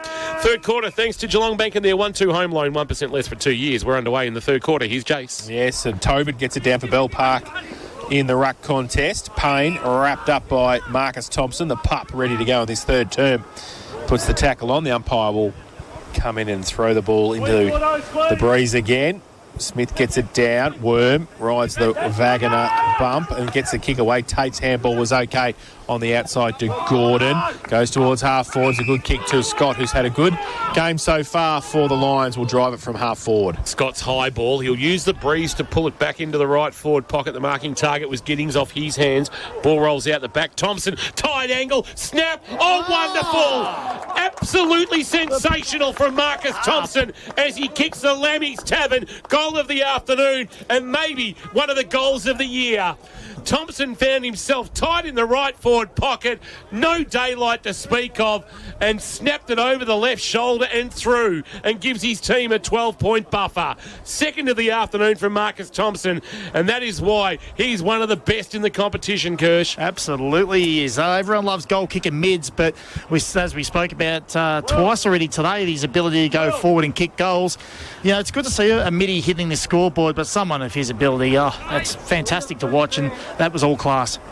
Back to the middle. Smith gets it down again for Leopold. Payne, he's got the job on Thompson now. Ball from Matt McMahon for Bell Park from half back towards half forward. Pepper leads Sheringham in the race for the football, and Fane taking it out nicely in front of Sheringham. The degree of difficulty there has got to be 8.5. The Russian judge would have had an absolute field day with that. The Russian judge might have only gave him 2, but... So boundary throw it, right half forward. Bell Park into attack. Tobin double-handed down to the front and does his own roving work as well. And kicks it out of bounds on the full, so probably should have left it to the Rovers there, Will. That's the 7th, Jace. 7th out of bounds. Yeah, for the day. It's not too bad considering the breeze that we're playing with. We had 15 last week in a no breeze day. There was a bit of a breeze up and down, but the ball goes out from half-back for Leopold. Steve Benstead takes the mark on centre wing for the home side. Just need to limit the damage in this third quarter and then use the breeze to advantage coming home. Bell Park kicked to half forward. Went looking for Wormgood. Spoiled Pepper. Hands of the pack. Tate went to kick and stubbed his toe. Ball spilled for Jennings. He gave it to Wagner, who was wrapped up by Sheringham and going nowhere. And a ball up at right half forward. Ollie Tate has had the old-fashioned fresh airy there. He needs his sand bucket out there too to replace his divot. He might get another opportunity, although the ball didn't get to him. Quick kick forward. Might have been McMahon, a rolling ball. McInnes lost it in the tackle, and that spilled for Thompson, doing it at both ends of the ground. Kick for Edmonds is good. Edmonds can kick to right half forward. The lead presented, and Giddings is marked. He'll give by hand now to Gordon, although Gordon left it behind, and it spilled for McWaters. McWaters a handball back, tied against the boundary line. McMahon ran out of room in the end as Gordon and also Edmonds made sure he was going nowhere. Gordon puts his hand up to Giddings to say, yeah, maybe I should have done better there, although the handball wasn't great. I was going to say, I don't know whether it was a super handball either. Handball was and we'll terrible. get a boundary throw in right half forward for Leopold in attack. So Tobin from the side, or Thompson meets it at pace, gives it away to Tate, who gets the kick quickly, but Benstead, as usual, takes the mark at half back. Is that another intercept mark for Steve Benstead? Sure was. Chips the ball short and finds Jamie Fulton at centre half back. Kick was partly smothered. Falls towards Lockie Patton. He had a fresh air shot as well. Ollie Tate's handball for Leopold. Oh, gee whiz. Could have been a free kick there. Reynoldson couldn't take it. Now Pepper Sheringham. Thompson, who's racking up the possessions in this third term, gets it wide. Sheehan's handball over the top was okay to Mitchie. Patton turns around, right foot kick up the chimney towards the 10-metre square. Darcy Brown over the back. Tobin gets back there as well, and they see it through for a rush behind to Leopold, who will now go to 7-6-48. They lead Bell Park 5-5-35. 4 played in this third term Geelong Bank K-Rock scoreboard. Handy point. Handy point early. Wareham will bring the ball back into play, as he's more than likely done for most of the afternoon. He will now head towards the Calvert Street side of the ground. That's where everybody wants to go this afternoon.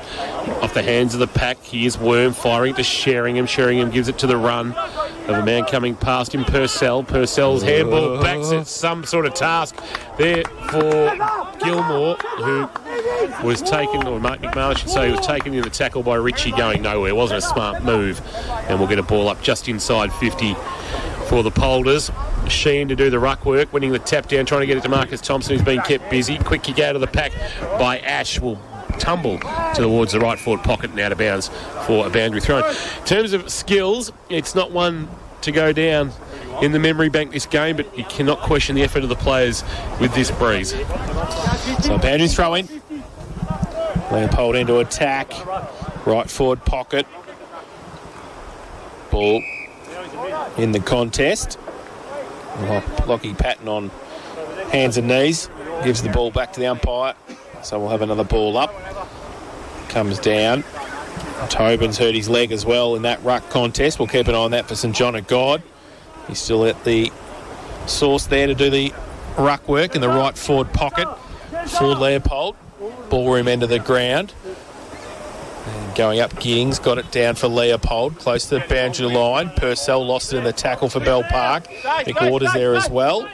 And so is Worm. The umpire will do it all again. Still in the right forward pocket for Leopold. Tapped down that time by Giddings. McMahon will track it, but keeping him busy was Edmonds. And then in the end, the ball was taken for Leopold. And under that pack, and winning a free kick. McMahon's going to get the free kick for holding the ball. Who against is getting to his knees, or to his feet, I should say, is Ash. And McMahon, who was everywhere in the first quarter, we just couldn't stop calling his name. A bit quieter in the second. We'll bring it to the left half-back flank, and mark taken by Mick Waters. And he's got it. And sending it now to the wing. McInnes is his target, hangs in the breeze. Good strong grab. Tev Noffey takes the grab for Leopold. Tev Noffey, who's got almost matchsticks as legs. There is nothing on those calves. It's a mung floater inside forward 50. Rolling ball. Benstead attacked nicely. Gave a handball on the up. McMahon again. He'll look to bring it back broadcast side. Went through the hands of Bull. Taken nicely by Matthews, who gave it to Ash. Had his kick smothered by Worm. Spilled for Purcell. Handball too high for Benstead. Opened the door for Maybaum. His left foot dribbling kick. Cleaning up back there. Boyer, although had a fit of the fumbles. Ball was able to be cleared for Bell Park, but only far as Ollie Tate. Ollie Tate hangs it in the breeze, hoping for distance. It's off hands on the goal line and through for a minor score. Sort of just checked the kick. He didn't kick through it, did he? It was sort of like your real late 9-iron arrangement. And the margin is 14. Doing all the attacking in this third quarter so far on the Geelong Bank scoreboard, Leopold, they lead 49. Bell Park, 35. Wareham plays on from full back, kicks it as far as he can towards McInnes on centre wing for Bell Park. Now, in the contest, I think it's going to be Petering who's wrapped up in the tackle. And the umpire will come in and ball it up.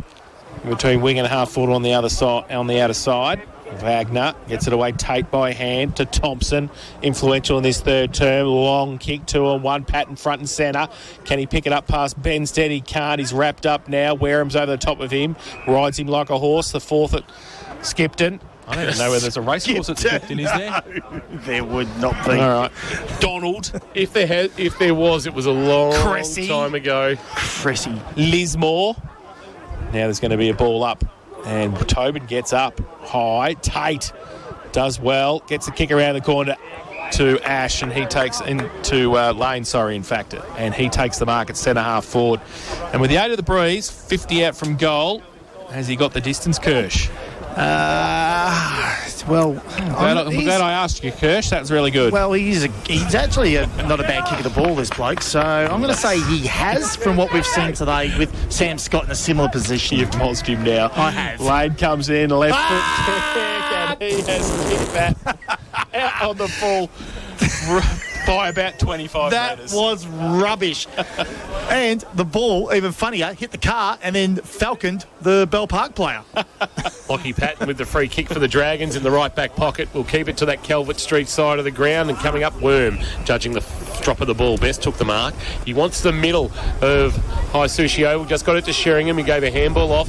Fulton on his left boot turned it over straight into the waiting arms of Justin, who went short with a kick to Wagner. Wagner short, and the mark taken by Maybaum, and the breeze has got up again. It has indeed. He goes short and just checked the kick to Thompson, and a 50-metre penalty. And it will be a 50-metre penalty, and this will hurt. And this will give Thompson an opportunity of his third and a 20-point lead. It'll be a game-high margin if he can put the goal through as we go down to Birchie for Geelong Sports Medicine Centre. Does that breeze seem to have just whipped up again? Yep, certainly does. I'm sitting in the little interchange shed here, and I'm hoping that all the screws are in good order and haven't rusted out, because a sheet might just come off. But, no, it is really windy. Is this going all the way to the goal line? No, top of the goal square. The man on the mark. Decent 50. It's a handy 50. Yeah. And especially with the breeze. Yeah. Maybe you get breeze tax. Maybe you do, yes. Bit of GST added on. Chase, I'm going out on a limb here. He doesn't miss this. Oh, no. He just needs to start at right-hand goal post. He's the smartest bloke out there. Oh, no. And he should kick here. Oh, he sprayed it to the right and missed it. You're an idiot. Through from behind. You are an idiot. Thompson with the absolute dead cert has missed and through for a minor score, and the margin is 15. 2 goals, 1 for Marcus Thompson. Leopold now 7-8-50. Bell Park 5-5-35, and I can't believe he missed that. The players are struggling to put the ball to foot. Maybe that's what the issue is with the breeze. It's blowing out of their hands. Something's blowing out, I can tell you that. It's blowing out of somewhere with you, Kirsch. You got no idea what's going on. Wareham's kick was horrendous. This is. But he finally gets it to Jack McMahon. And I think everyone's copped it this will now. be the last time we come into a Leopold game. Buddha won't want you anywhere near them, Hirsch, with that sort of talk. Ball out wide. Oh, good kick. Good mark by Sheen, who floats in, kicks around the corner, and no mark from Tate. McMahon next to him, Tobin, wrapped up by Tate. Second effort was pretty good from Ollie Tate. The man who brings all his gear in an Aldi bag. It's fantastic to see. Freezer bag. I can't believe it. He's got his gear and he'll be around the contest at half forward. 15 the difference. Leopold with the ascendancy. Geelong Bank K-Rock third quarter scoreboard. The question I have is, does he use it for his shopping during the week? He certainly does. You know he does. Scott with a handball, try to get it back to Maybaum after the ruck contest. Bottom of the pack, that's Lockie Patton, I suspect. Just parking the Bushnells on. And last to get up is the Bell Park skipper. See it thrown back into the air. Maybaum, Tobin, no clear winner of the ruck contest. Tobin will be sore after this one. Patton gave a handball back to Jack Sarcevic, who gave it kick towards the wing, and coming up and meeting it and taking the mark is Jasper George, who we haven't caught a great deal of this afternoon. He's got it back of the wing on the outer wing here at High Sushi. The kick to half forward is okay. Purcell puts it into the waiting arms of the fantastically named Trey Gilmore. Gilmore, a handball off to Sarcevic, wanted to come back inboard to Patton, spun out of trouble, put a handball back towards the boundary line, but missed his teammate in Trey Gilmore, and it's out of bounds for a boundary throw-in at right half forward. Leopold 7-8-50, Bell Park 5-5-35, 12 and 3/4 minutes played on the Port Phillip Ferries time clock in this third quarter. Port Phillip Ferries, there's no better way to travel to the footy. Maybaum, ruck for Leopold, and he gets the left hand to it. Needs somebody to help him out. It's Wagner. Handball back to Tate. He's had a good third term as well. And ships the ball towards Ritchie. He wants the short little kick inboard, but chopped off. McMahon takes it for Bell Park. Oh, right in the middle of High Sushi Oval. And Jeremy Smith just lost his footing there as well. McMahon plays on, goes with a spearing pass, which is beautiful for Ollie Tate, who comes back to Maybaum. Unfortunately, they play for Leopold. He gets the handball out. Now Harris Jennings from half back, create a bit of space, goes with a high right foot kick towards half forward. Doesn't sit for any of the Leopold forwards. Edmonds puts a good tackle on and make sure it wasn't a sling, and it will be a ball up. Right on that position as Jack McMahon gives the ball back to the umpire. We have played 14 minutes on the Port Phillip Ferries time clock in this third term. Ball into the air, tap down Tobin, roving, done by Worm, bursts away for the contest, has a cheeky bounce, draws a man and gives a handball to Gorman, just able to get away from Smith and then goes very, very wide, looking out there for Wareham. Wareham took it on the bounce, confronted, handball released back. Gorman tried to use the boundary line, got it to Sarcevic. Charlie fired it forward, but only gave it straight to Pepper. Pepper went to ground under pressure from Sheringham, kept his head to get it back to Gordon. Gordon got it back to Noffy of Leopold, and the neat little kick to Maybaum was good, and they held firm there, the Leopold defence, although the kick coming into the middle of the ground was no good. McMahon left it behind, he had a bit of a look, so Wagner came and stole the footy off him, and then kicked short and found Ritchie, who marks. Ritchie turns and kicks quickly to the goal square he goes. You want to Marcus Thompson, but numbers were back there for Bell Park to see it out of bounds for a boundary throw-in. Kingy, I'm pretty sure on the outer side it's Marcus Thompson. He hasn't moved from a big collision in that last on the wing, so they've got him to his feet now, but he's not looking good at all. Thompson's in the forward pocket. I think it's Nick Lane. Sorry, might be. Yeah, it is Nick Lane. Cop one around the chop side, looks of it. Checking to see the teeth are in there, and he's okay. Shrug it off. Yeah. He's going to come to the bench for St John of God, but he's okay, and we'll get the play restarted in the right forward pocket. Ballroom into the ground. Here's Jason Doherty on Carrot Footy. And he puts it back in now. Tobin gets it from the ruck contest, goes towards Sarcevic, doesn't quite get there. Now the ball spills free to Tate. His little right foot kick. Wow, get the tape measure out. And that was just 15 to Billy Ritchie. Now, there's a lot of Tom Feely look about him with his head. Have you seen it? No, you haven't got peepers, have you? No, I don't have peepers. Saw Touchy here before as well. He was here. Very good player, Touchy. Yes. Played in Geelong's VFL game last night. Did he, Kingy?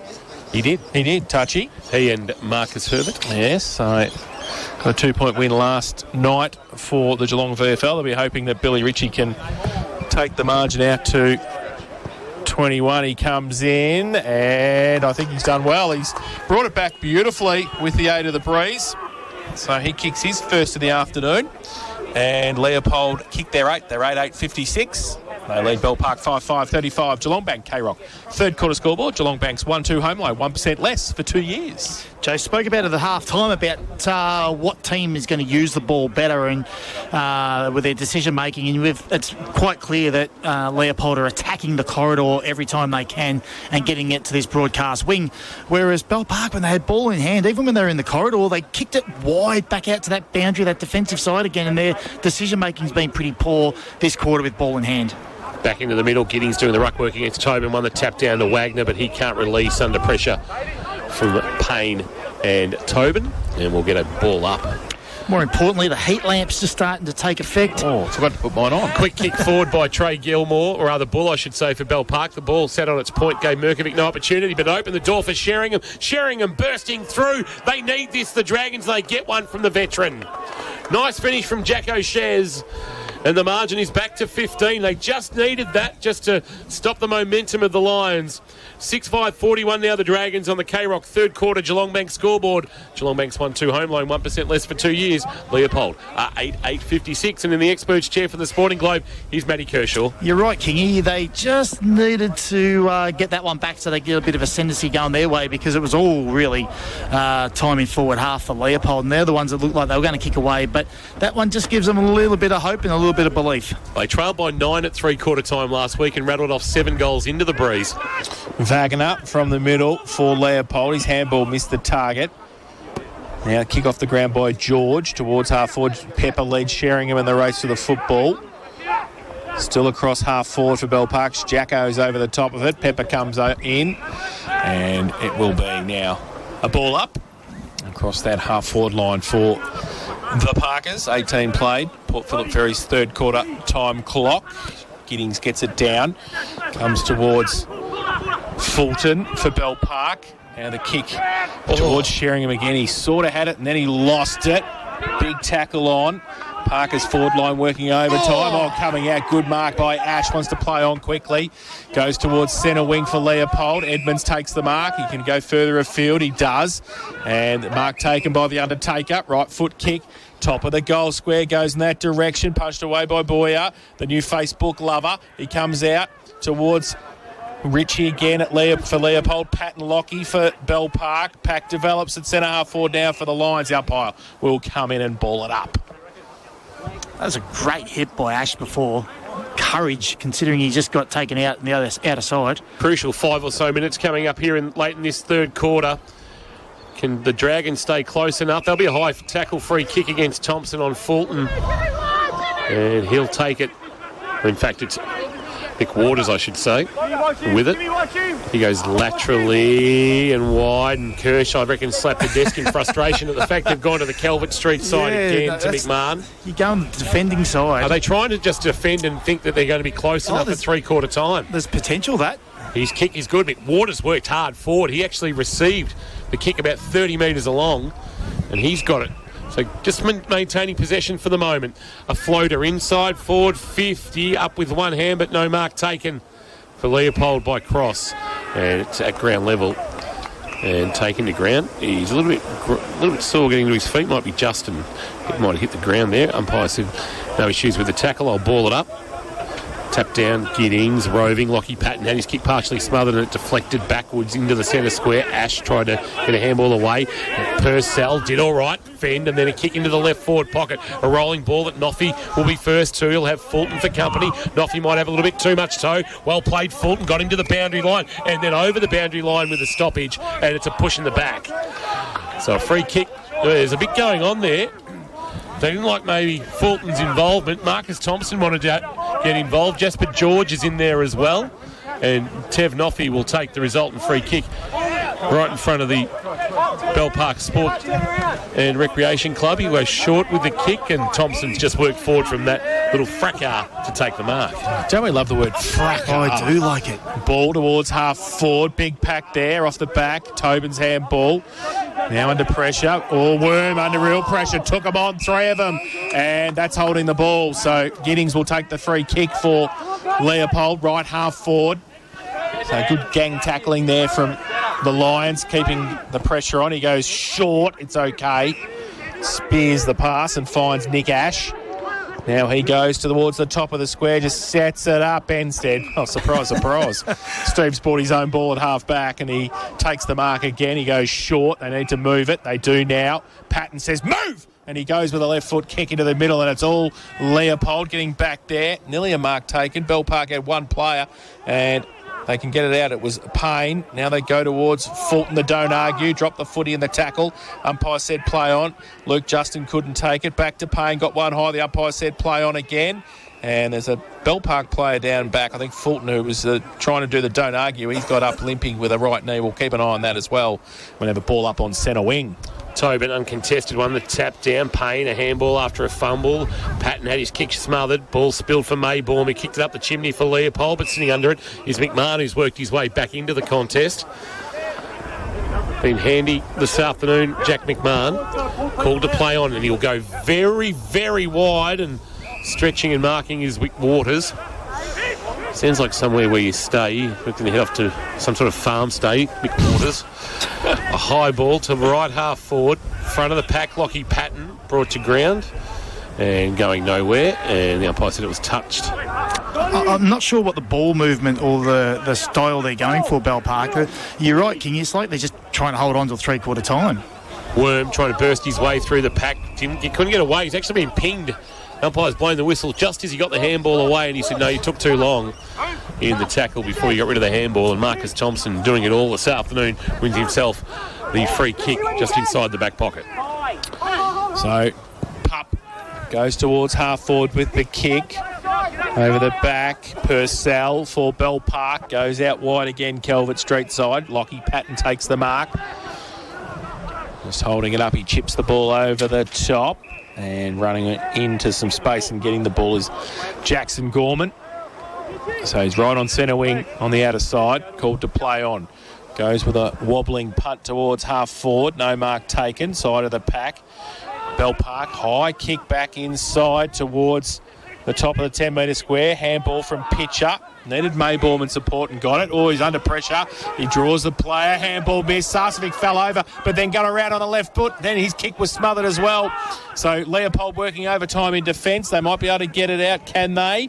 They can't do so effectively just yet. Jennings comes across a half back. Needs to put a tackle on. Was that a sling? The umpire said, yep. Yes, it was. And free kick is going to go to Bell Park. We see the umpire with the sling motion there, and big Zach McInnes at centre half forward has the football. McInnes with the man on the mark standing about 50 from goal. You would think that into the breeze this would be a bridge too far, despite him being a prodigious rooster of the footy.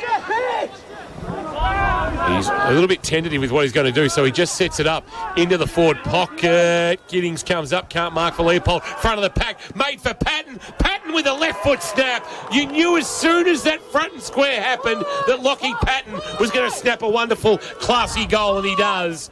Lammy's Tavern goal of the afternoon contender. It'll get rolled by Marcus Thompson earlier in this third quarter, but Patton's pulled his team back to within 9 points and within striking distance with them to kick with the breeze in the final term. Bell Park 7-5-47 on the K-Rock third quarter Geelong Bank scoreboard. Leopold 8-8-56. Normally you kick it to the top of the square or that hot spot 5 metres in front of the square, but it was a smart kick. He kicked it to a 2-on-2.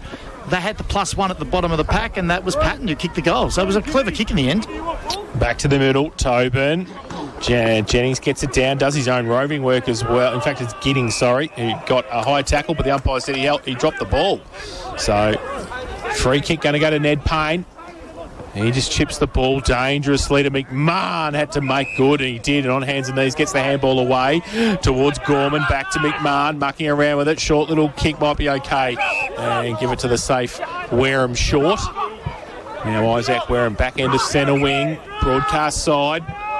Just drives it straight into Rob Maybaum, who's on who was on the mark. Now Ash gets harangued and tackled and loses the ball, and Ned Payne gets the ball back right in front of us in the best seats in the house, thanks to Apco Cafe 24/7. The second gamer, Payne with a high ball inside forward 50, holds in the breeze, went through the hands of Noffy for Leopold. The base of the pack, a handball up by Reynoldson, tried to get it towards Maybaum. In fact, it was Justin getting it towards Maybaum. He's held up and going nowhere. And a ball up right where on 50 at left half forward. And it's just gone up a little bit, the intensity, as the margin sits at 9 points. 26 minutes gone, third quarter, Port Phillip Ferry's time clock. Putting the tap down, Giddings for Leopold. Patton to do the roving, tried to barge his way through, somehow got boot on ball, but coming off his man in Purcell. Looks like Fulton gone forward for the moment. It was Jennings to juggle the mark, read it best off the boot, and look to bring it broadcast side. Sets it up, Giddings, cross strong in front. Takes the mark despite the pressure of Bull. Cross, a handball at close quarters to Jennings. Jennings drives a kick towards right half forward. It's just slipping out the back but going over the head of Smith. Ball bounces and now hits the ground as it's dropped by Patton. Handball over the head, Ritchie. Trying to get it back to a teammate. Might have been Patton on hands and knees. Bursting his way through again, Ritchie, but can't get through the tackle. And Boyer holds him up in the right forward pocket at the ballroom end. Leopold, I reckon they want one more. They need one or two more, I reckon, before the break. Because, Bell Park are going to have a lot of confidence going into the last quarter of what they can do. 27 played, third term, Port Phillip Ferry's time clock. Close to the boundary line. Edmonds got one high, should get a free kick. And will. So he's about 45 out on the boundary line. James Edmonds. And it's a 9-point difference at the moment in favour of Leopold. He's gone back on a nice Scott Boland on the run up. Tough kick. Very tough kick with the breeze coming across him. He comes in now, right foot kick, puts it up in the breeze. Goal umpire. Oh, he was pretty close too. But one behind to James Edmonds. They go to 8-9-57 now. Leopold, Bell Park 7-5-47. Geelong Bank, K-Rock. Third quarter scoreboard. His appearances have been spasmodic this year of James Edmonds. Just his third at 2 o'clock as he works his way into the season. 57 plays 47. Worm to bring the ball back into play. Just trots off into the right back pocket. Who's his target? No, Noffy back with a flight. Hamlin hanger contender, then quickly played on to Wagner. Gave a handball. Kick inside 50. Coming up, Gordon couldn't mark. Unlikely forward target. Ritchie lost it to Patton. Patton bangs it forward. A bouncing ball, and that is three-quarter time. And we've got a 10-point margin at the final change, and I reckon we're set up for an intriguing final term. They're hanging on by a follicle at the moment of Leopold. 8-9-57, Bell Park 7-5-47, and the Dragons will come home with the breeze in the final term. We'll be back after this to look at all the scores for Leopold Sporties. We'll check in with the injury updates for St John of God with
Geelong West 78, so they're making a bit of a game of it out at the Snake Pit as well.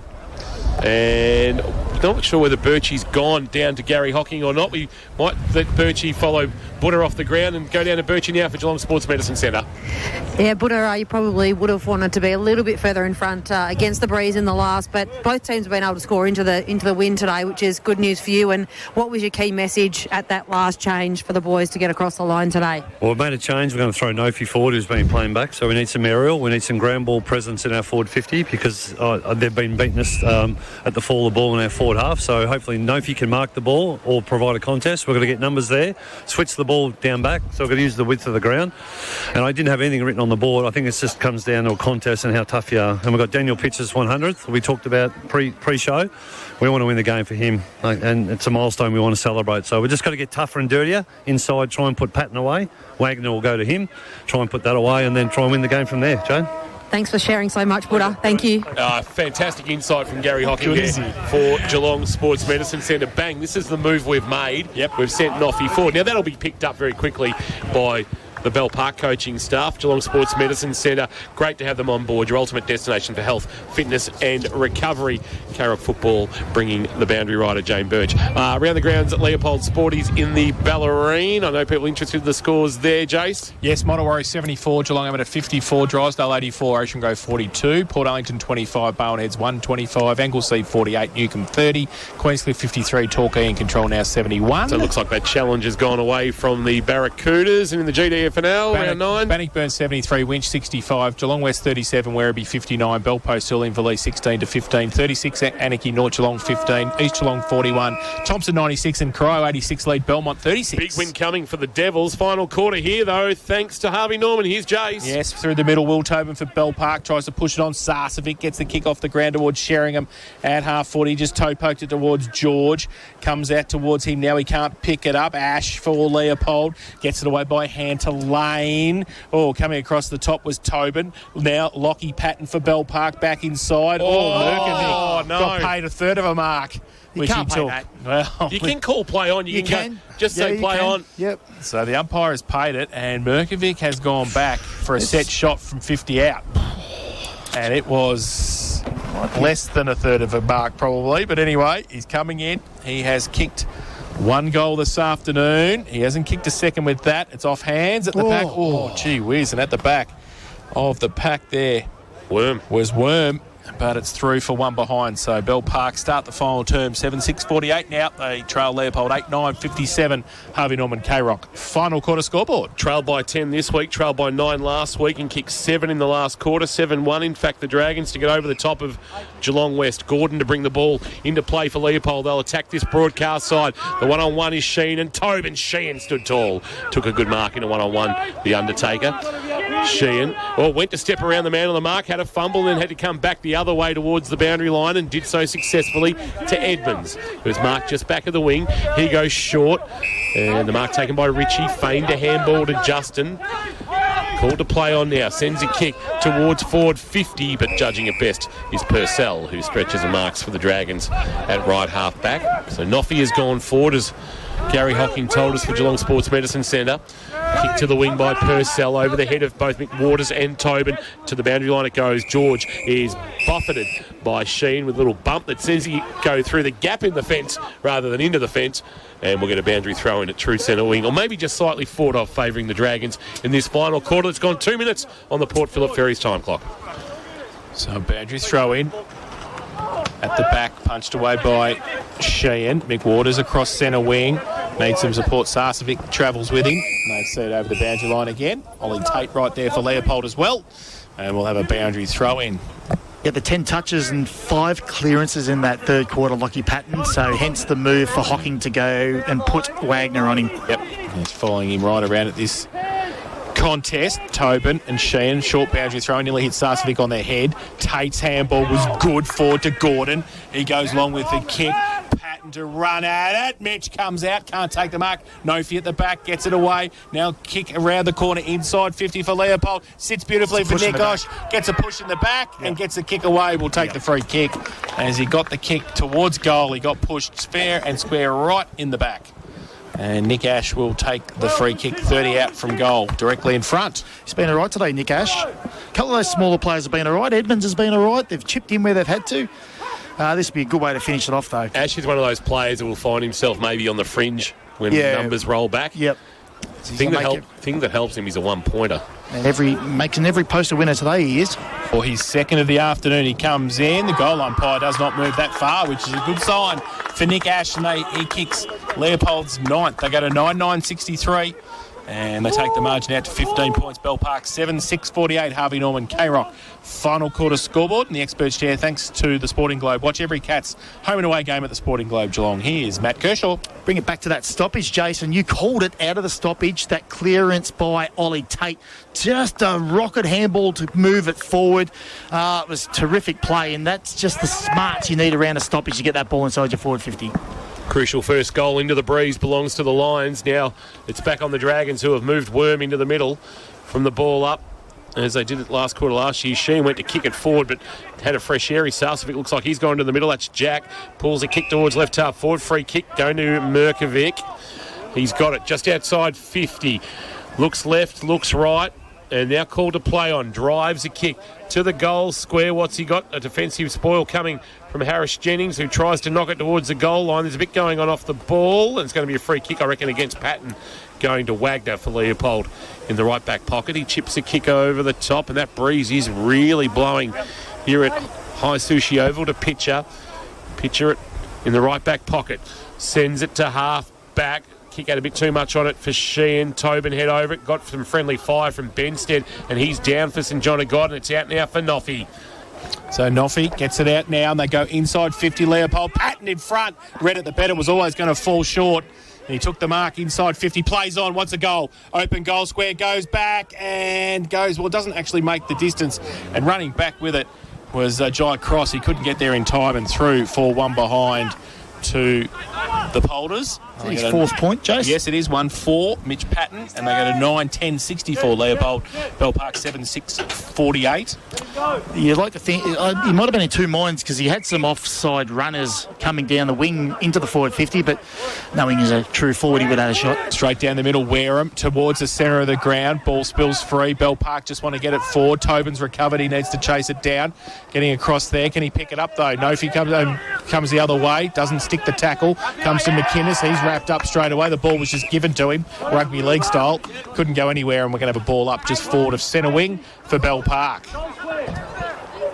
Only 6 minutes played. Port Phillip Ferry's time clock. Tobin the tap. Sheringham at ground level took the footy, but Justin wrapped him in a good tackle. Sheringham got a handball away, just got it forward 3 metres. Tobin fighting for it on hands and knees. Also is Justin for Leopold, and Lockie Patton's now locked up as he was able to extract the footy before Wagner came over the top and said, "You're going nowhere." And we'll get a ball up. Umpire O'Neill puts it into the air. Tobin got high on Sheehan, won the tap. Worm tried to take on Maybaum, and that's going nowhere again. And another ball up. True centre wing, this is happening. Leopold lead by 16. Dragons need a goal. Tobin tapped down, missed Worm. Gordon fumbled, time to get a handball away. Sheehan got it to Thompson at close quarters. Thompson drives the Polders inside forward 50. Crossy's target, was able to work his opponent off the footy.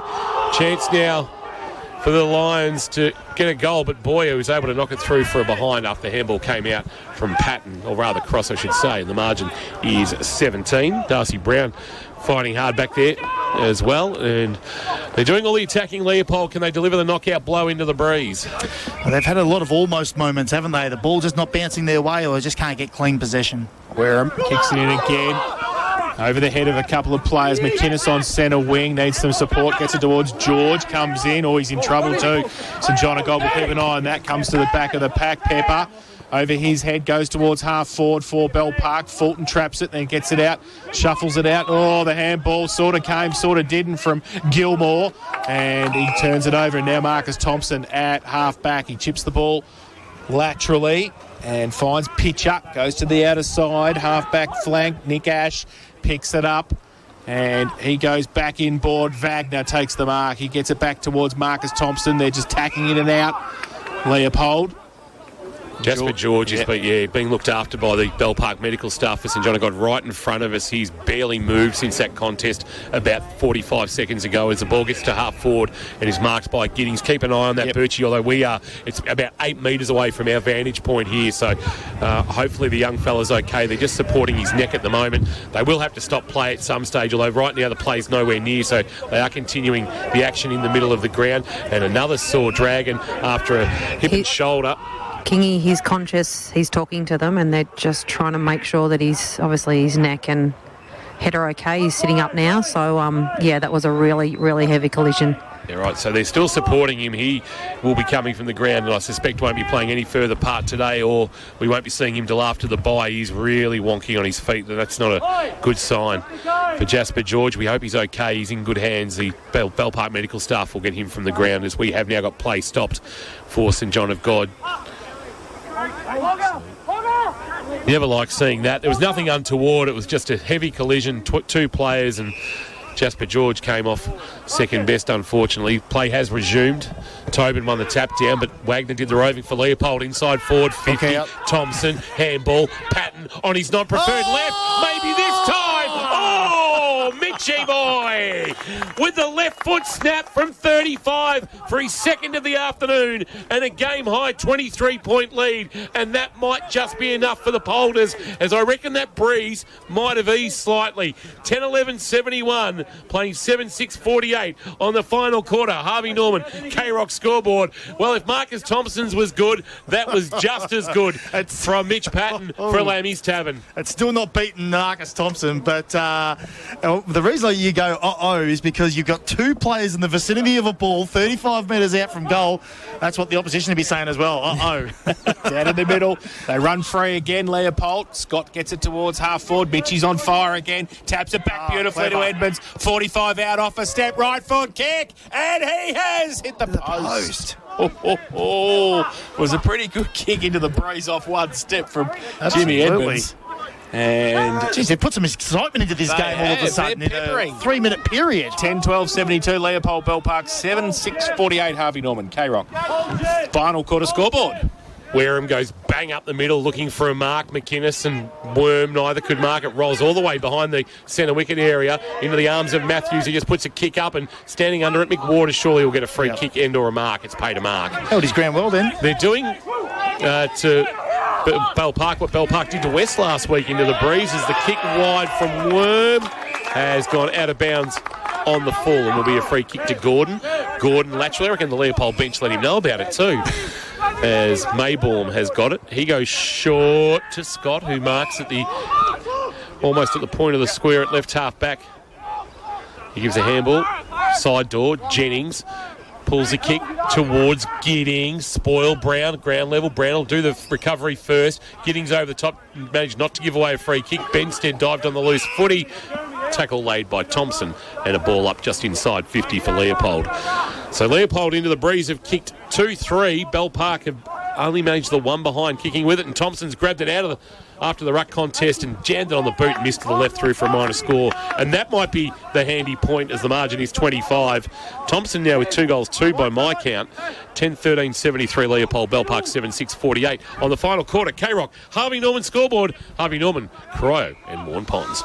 Wareham straight down the middle again, right onto the cricket pitch area, but he copped one across the chops, Jason. Ned Payne gave him one. Ollie Tate takes the mark, goes inside 50 again at the back. Gorman for Bell Park. He turns around, kicks it out wide looking for Merkovic. Pepper leaves it behind, so Merkovic from centre wing drives it long, over the top, over the head. Nofi getting back there, might get there first. He does, and he breaks free. The man with no calves comes around the corner, or spears the pass too towards Reynolds, and he can't take a Merkovic there. Sees it over, boundary throw in, reset for Bell Park on the outer side, Calvert Street side of High Sushi. 25 the difference. We've played 12 and a half in this final term on the Port Phillip Ferries time clock. There's no better way to travel to the footy than Port Phillip Ferries. Check out portphillipferries.com.au. Tobin to do the ruck work against Smith, roving at the front. Worm dribble to kick forward about 7 metres, only as far as Tate, who was held without it. Umpire said play on. Now a chance to burst away. Justin, and he does. Looks for Thompson, finds him. Thompson in the single release, gave it to Richie. Richie inside 50. Patton, Leopold at their best. That's as good as you'll get. Great ball movement into the breeze. He can swing it wide because Gordon's come off half back. He can mark. He can go into the pocket to Edmonds, but decides not to take that option as it was going to be shut down by Benstead. Gordon could see that no matter how he got the kick to Jimmy Edmonds, it wasn't going to get there in time. And Gordon says, I'll have a shot and try and really put this game to bed. No, now he'll actually go short, and Wagner will mark about 40 from goal, maybe 45. Still a tough kick. Logan Wagner, 5th in the competition for disposals coming today. He's actually had more of the footy than Marcus Thompson this year. Handball out the side door, just on the left footer, cruising by, runs tight in the left forward pocket, pulls the kick back to a 20 from goal. No mark taken by Patton. Mayball in front of the pack, gave it to Wagner. Wagner, the quick snap, pulled it too far. Through for a minor score margin is 26. Made hard work of that to get a shot on. Seems though Wagner had it to start with. 10-14 plays 7-6, and unfortunately I reckon this one's done. It does. Wareham goes to the outer side, centre wing. Big pack there off the back of that pack. And Reynoldson gets across there, puts some pressure on Payne, and pulls him down to the ground with ball in hand, not going anywhere, just forward to centre wing. We're going to have a ball up. So a little bit of rain on the way too. Oh, gee whiz. Yeah, they did predict for South Point Garden Supply some late showers. Lammy's early tonight, I think, Kirsch, for us. Oh, yes, get in, line up so don't get wet. 3 before 9. Let's go. Now the ball from the ruck contest. Wagner gets the clearing kick. It's good too because now Marcus Thompson can't win the Leopold Sporties because he owns it, so they have to pick somebody else. So the ball goes over the top. Sheringham gets back there. Jennings, handball. In fact, it was Giddings, sorry. Giddings gets it away, but now Bell Park through Benstead. Oh, good defensive pressure from Edmonds for Leopold. Still falls in the middle, though. And they get it free. And it's Trey Gilmore. I reckon he's a surfer, actually, Trey Gilmore. I like that. Wareham on the outside. Right half forward flank. Needs to kick it towards the goal square. It's a terrible-looking kick. It goes left of the goals. Big Nathan Lyon spinner there. McInnes can't take it, and it's out of bounds. Left forward pocket for Bell Park, and they need a goal. 7-6-48, they trail Leopold. 10-14-74. Baz ball like Nathan Lyon. He did take 4 for, though. Boundary throw in left forward pocket. They declared 8 down, England, 8 for about 380 odd. 379, right? Yeah, something like that. Silly. Boundary, yeah. Sport 4 by Smith. McMahon has kicked wonderfully, smothered by Wagner in the left forward pocket and out of bounds for a boundary throw, and it is getting very dark to the south. It's a fair bit coming, Kingy. Yeah. Have you had a look at the radar? Yeah, I have. A bit of yellow in there as well. Wow, it's not right. pretty. Well, let's see if the two coaches might even shake hands at some stage and avoid this one off. Dean Gray wants this done and dusted to get the van packed up. Ball back into play, tapped down by Smith. There's going to be a free kick going on off the footy and going to Bell Park. Maybe against Maybaum. It's going to go to Fulton. Now, this won't suit his left boot in that left forward pocket. He would have to start, well, he'd have to go the Tom Hawkins power fade off the left foot. Started at the right-hand goalpost and work it back with the breeze. Well, that breeze, you would think maybe with that rain coming, might find itself dying. It is a very tight, tough angle for Fulton, and he's munged it off the boot. It somehow got to the goal line, and Sheringham snapped a goal. Well, somehow it's got through the hands of the Leopold defence, landed at the feet, I think, of McMahon. He couldn't take it. And then Sheringham said, oh, thanks very much. I'll just snap this over my left shoulder from a second of the afternoon and pull the margin back to 20 points and stay alive. 8-6-54 the Dragons. Leopold, 10-14-74. Well, that ball did everything but spin in the air, and it was pretty poor checking by the Leopold defenders. Buddha won't be happy with that outcome. Keeps them in the game, keeps them alive, keeps them having a sniff. Talking about having a sniff, Grovedale 67, Trail St Joseph 75 at Burdu Reserve. So back in the middle, Darcy. Is the same Grovedale that trailed by 6 goals against North Shore a fortnight ago. Darcy Brown gets it down in the middle for Bell Park towards Patton, who goes forward, and the mark taken by McInnes. So he'll have a set shot for goal from 45 out directly in front. They couldn't, could they? Well, I tell you what. It's funny, footy beliefs everything, isn't it? They know they're just going to get it forward and they'll give themselves a chance. So McInnes, who has kicked 2 this afternoon. They need this. outside of the right goalpost to bring it back with the breeze. He comes in now, right foot kick. Oh, he steered it though. He was tentative. Very tentative.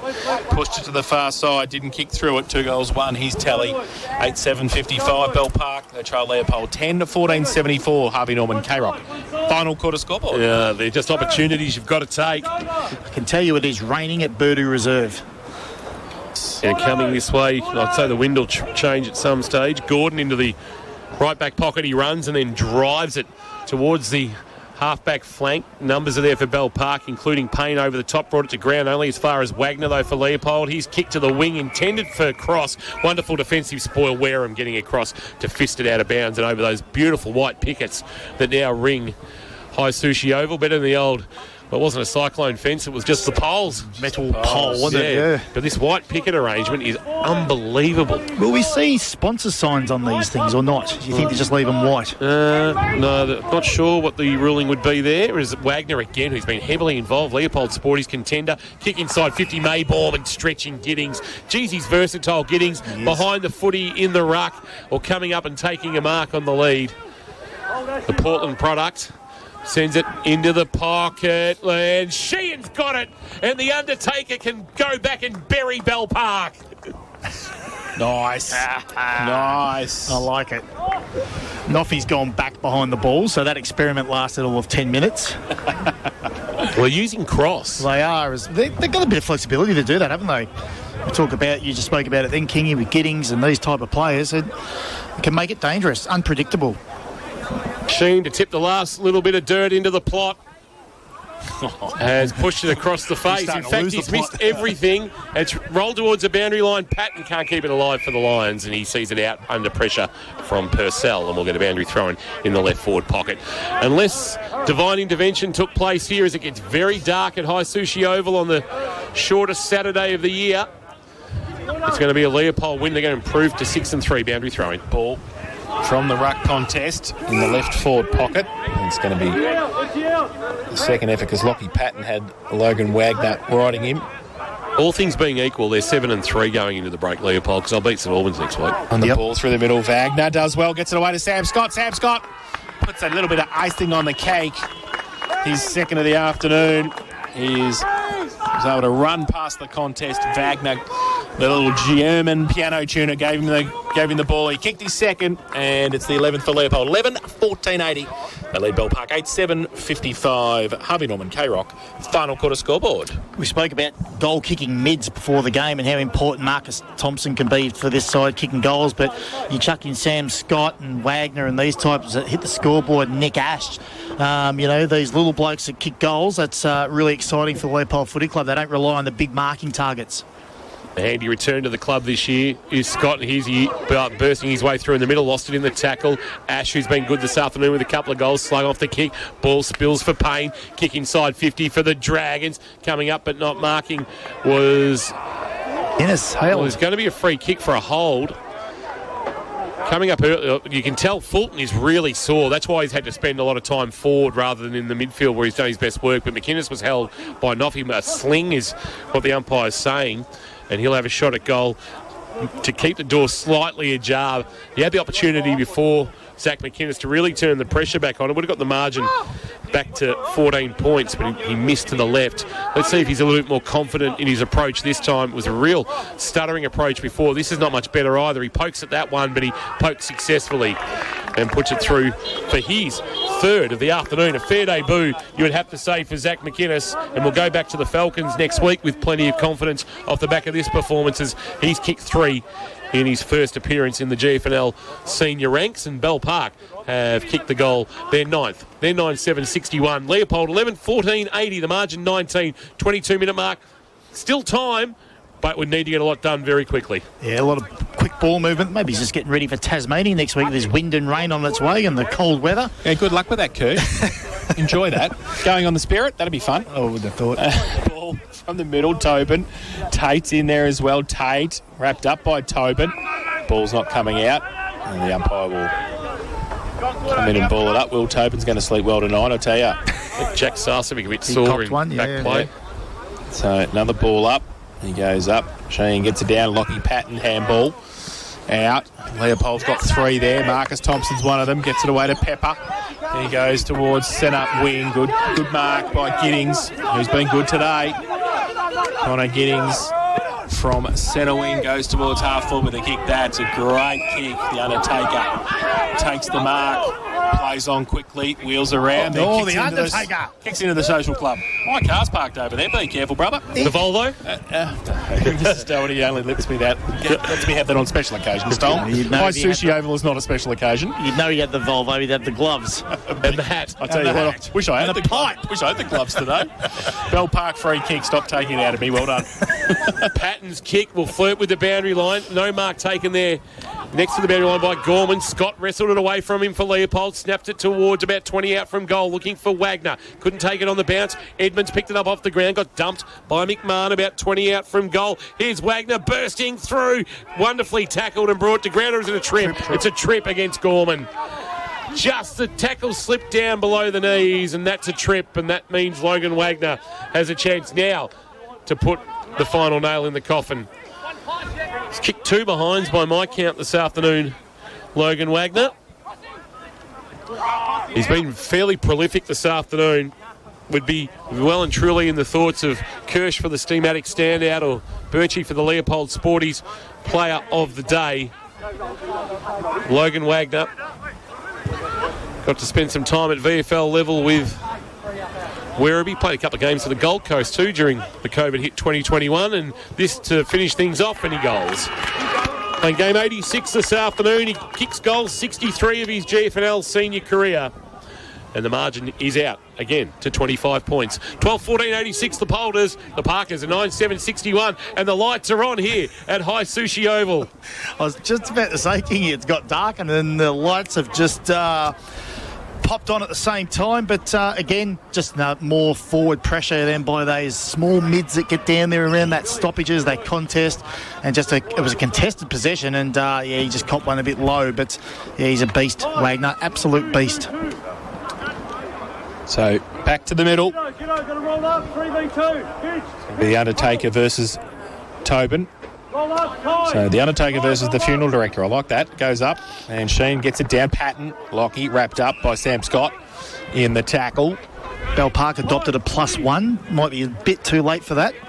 Yep. Sandra Sully in the late news with that one. That's no good. Now back in the middle, Sheen gets it down. Roved by Pup Thompson.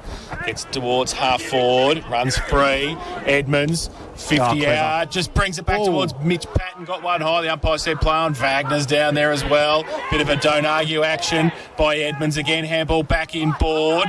And coming through, Leopold just can't pick it up and get an effective tackle now. It's too high. Bell Park will take the free kick. And there's a number of them laying on the ground. And Gorman.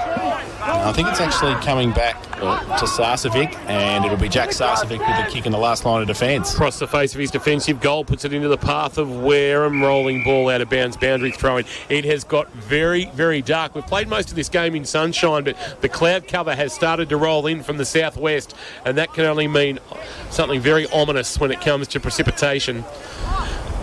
As we're just seeing what's coming on the radar thanks to South Point Garden Supplies, and we're going to get it from a great height at some stage this evening. McMahon a handball away. Sarcevic just was able to shrug off Thompson. Bombed it long towards left half forward, a one-on-one. Cross back with the flight, took the footy. Handball back to the voice of Jennings at right half back. He checked the kick back inboard but missed his target. McWaters got in the way but was only able to knock it away towards the path of a bunch of players that were wearing white jumpers. Leopold in their reverse trip today, but good work by the youngster McInnes to hold play up. He won the tap down in the ruck contest. Slung in the tackle, Tate, and then Sheringham was able to extract the footy after laying the tackle. Trying to knock it forward. McMahon, who I think's been fairly serviceable today, he's just got that feel of rain, has just got that sound about it, just starting to pick up that, there's just that little sniff of rain coming. Lawrence Hill, ball up, left forward pocket, Bell Park in attack. McInnes, big thump over his head from the ruck contest. Close to the boundary line, Tate will see it over. And about 25 around from the Bell Park goal, we will have a boundary throw in. Stick with us. We'll have both coaches after the game, Leopold Sporties as well. And we're going to have Lockie Patton with the ball now, who kicks it towards the top of the square. Leopold with numbers at the back. Nofi was a free kick advantage paid, I think, for a push, was it? The umpire said no, it's coming back because Leopold stopped. They were happy to just hold up the play. And it's coming back to Jet Matthews in the last line of defence. I think it's Jet Matthews. It's that dark at the southern end of the ground.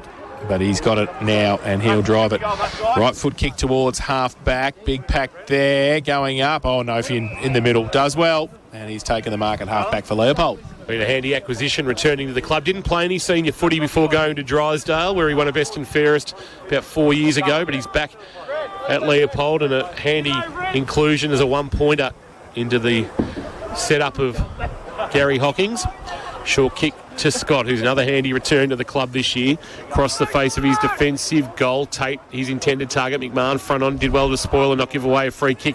It's a 2-on-1, although coming up to help out was Pitcher, and Matthews came across as well, but Tate in the end couldn't beat off McMahon. And we'll get a ball up. Looks like Waters a little bit slow to get to his feet. There's going to be some sore bodies across both teams. Bell Park next week with Grovedale at Burdoo and Leopold at home to St Albans for, I think, the Mick Thompson Cup. I think it's their only meeting this year. We got a stoppage actually right now for St John of God. And Mick Waters. Yeah, he's very slow to get to his feet, Mick Waters, so medical attention has been called for. Once the medical staff have got there, he's shaken them off and said, no, it's all right, just go to the goal square, thanks. So ball up. Getting it down, Sheehan for Leopold. Goes towards the white picket fence again. Was insufficient. Insufficient. So free kick, Bell Park against Leopold there. Patton plays on. Lockie Patton goes to the top of the goal square. Big pack there. Oh, Hamlin hanger from Nofi. No umpire said didn't hold it long enough, and then pushed through rugby style for a rush behind to the home side. So they go to 9-7-61. 9-8-62 now, Bell Park. Trail Leopold 12, 14-86. Harvey Norman K-Rock final quarter scoreboard. Matthews directing traffic from inside his defensive goal square. He trots off into the right back pocket and drives it long, looking for a marking target. Off the hands of the pack, Noffy roved it nicely, gave a handball off.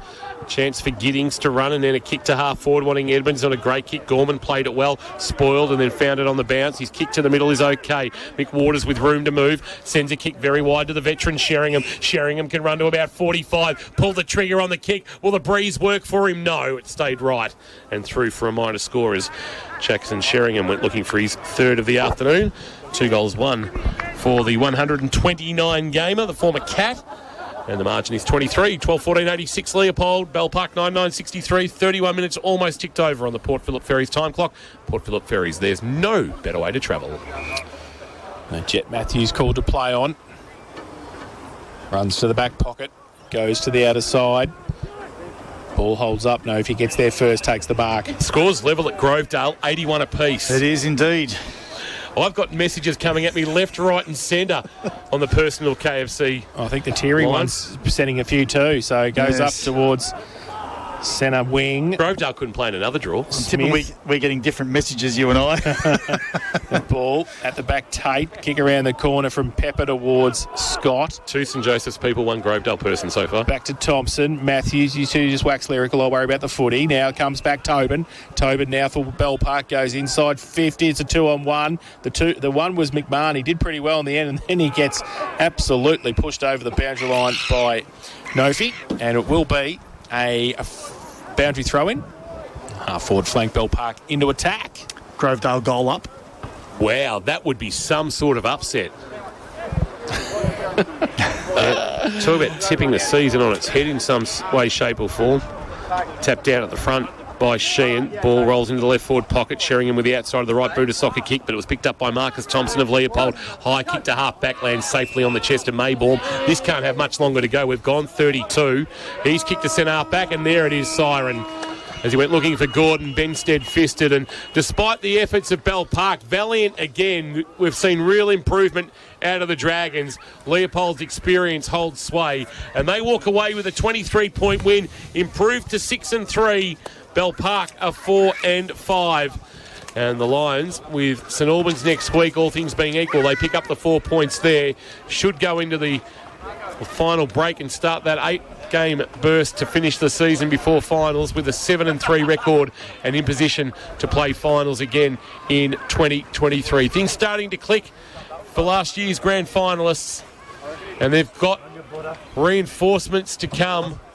Some of the names that they'll re-include: Burgess, West, Trent Thompson, Williamson, and I think the rain is just starting to descend here on High Sushi Oval as Jane Birch has made her way out on to the field to try and lure away one of the Leopold players. If she doesn't talk to Marcus Thompson, we could probably take it to the bank that he'll be the Leopold Sporties player of the day. And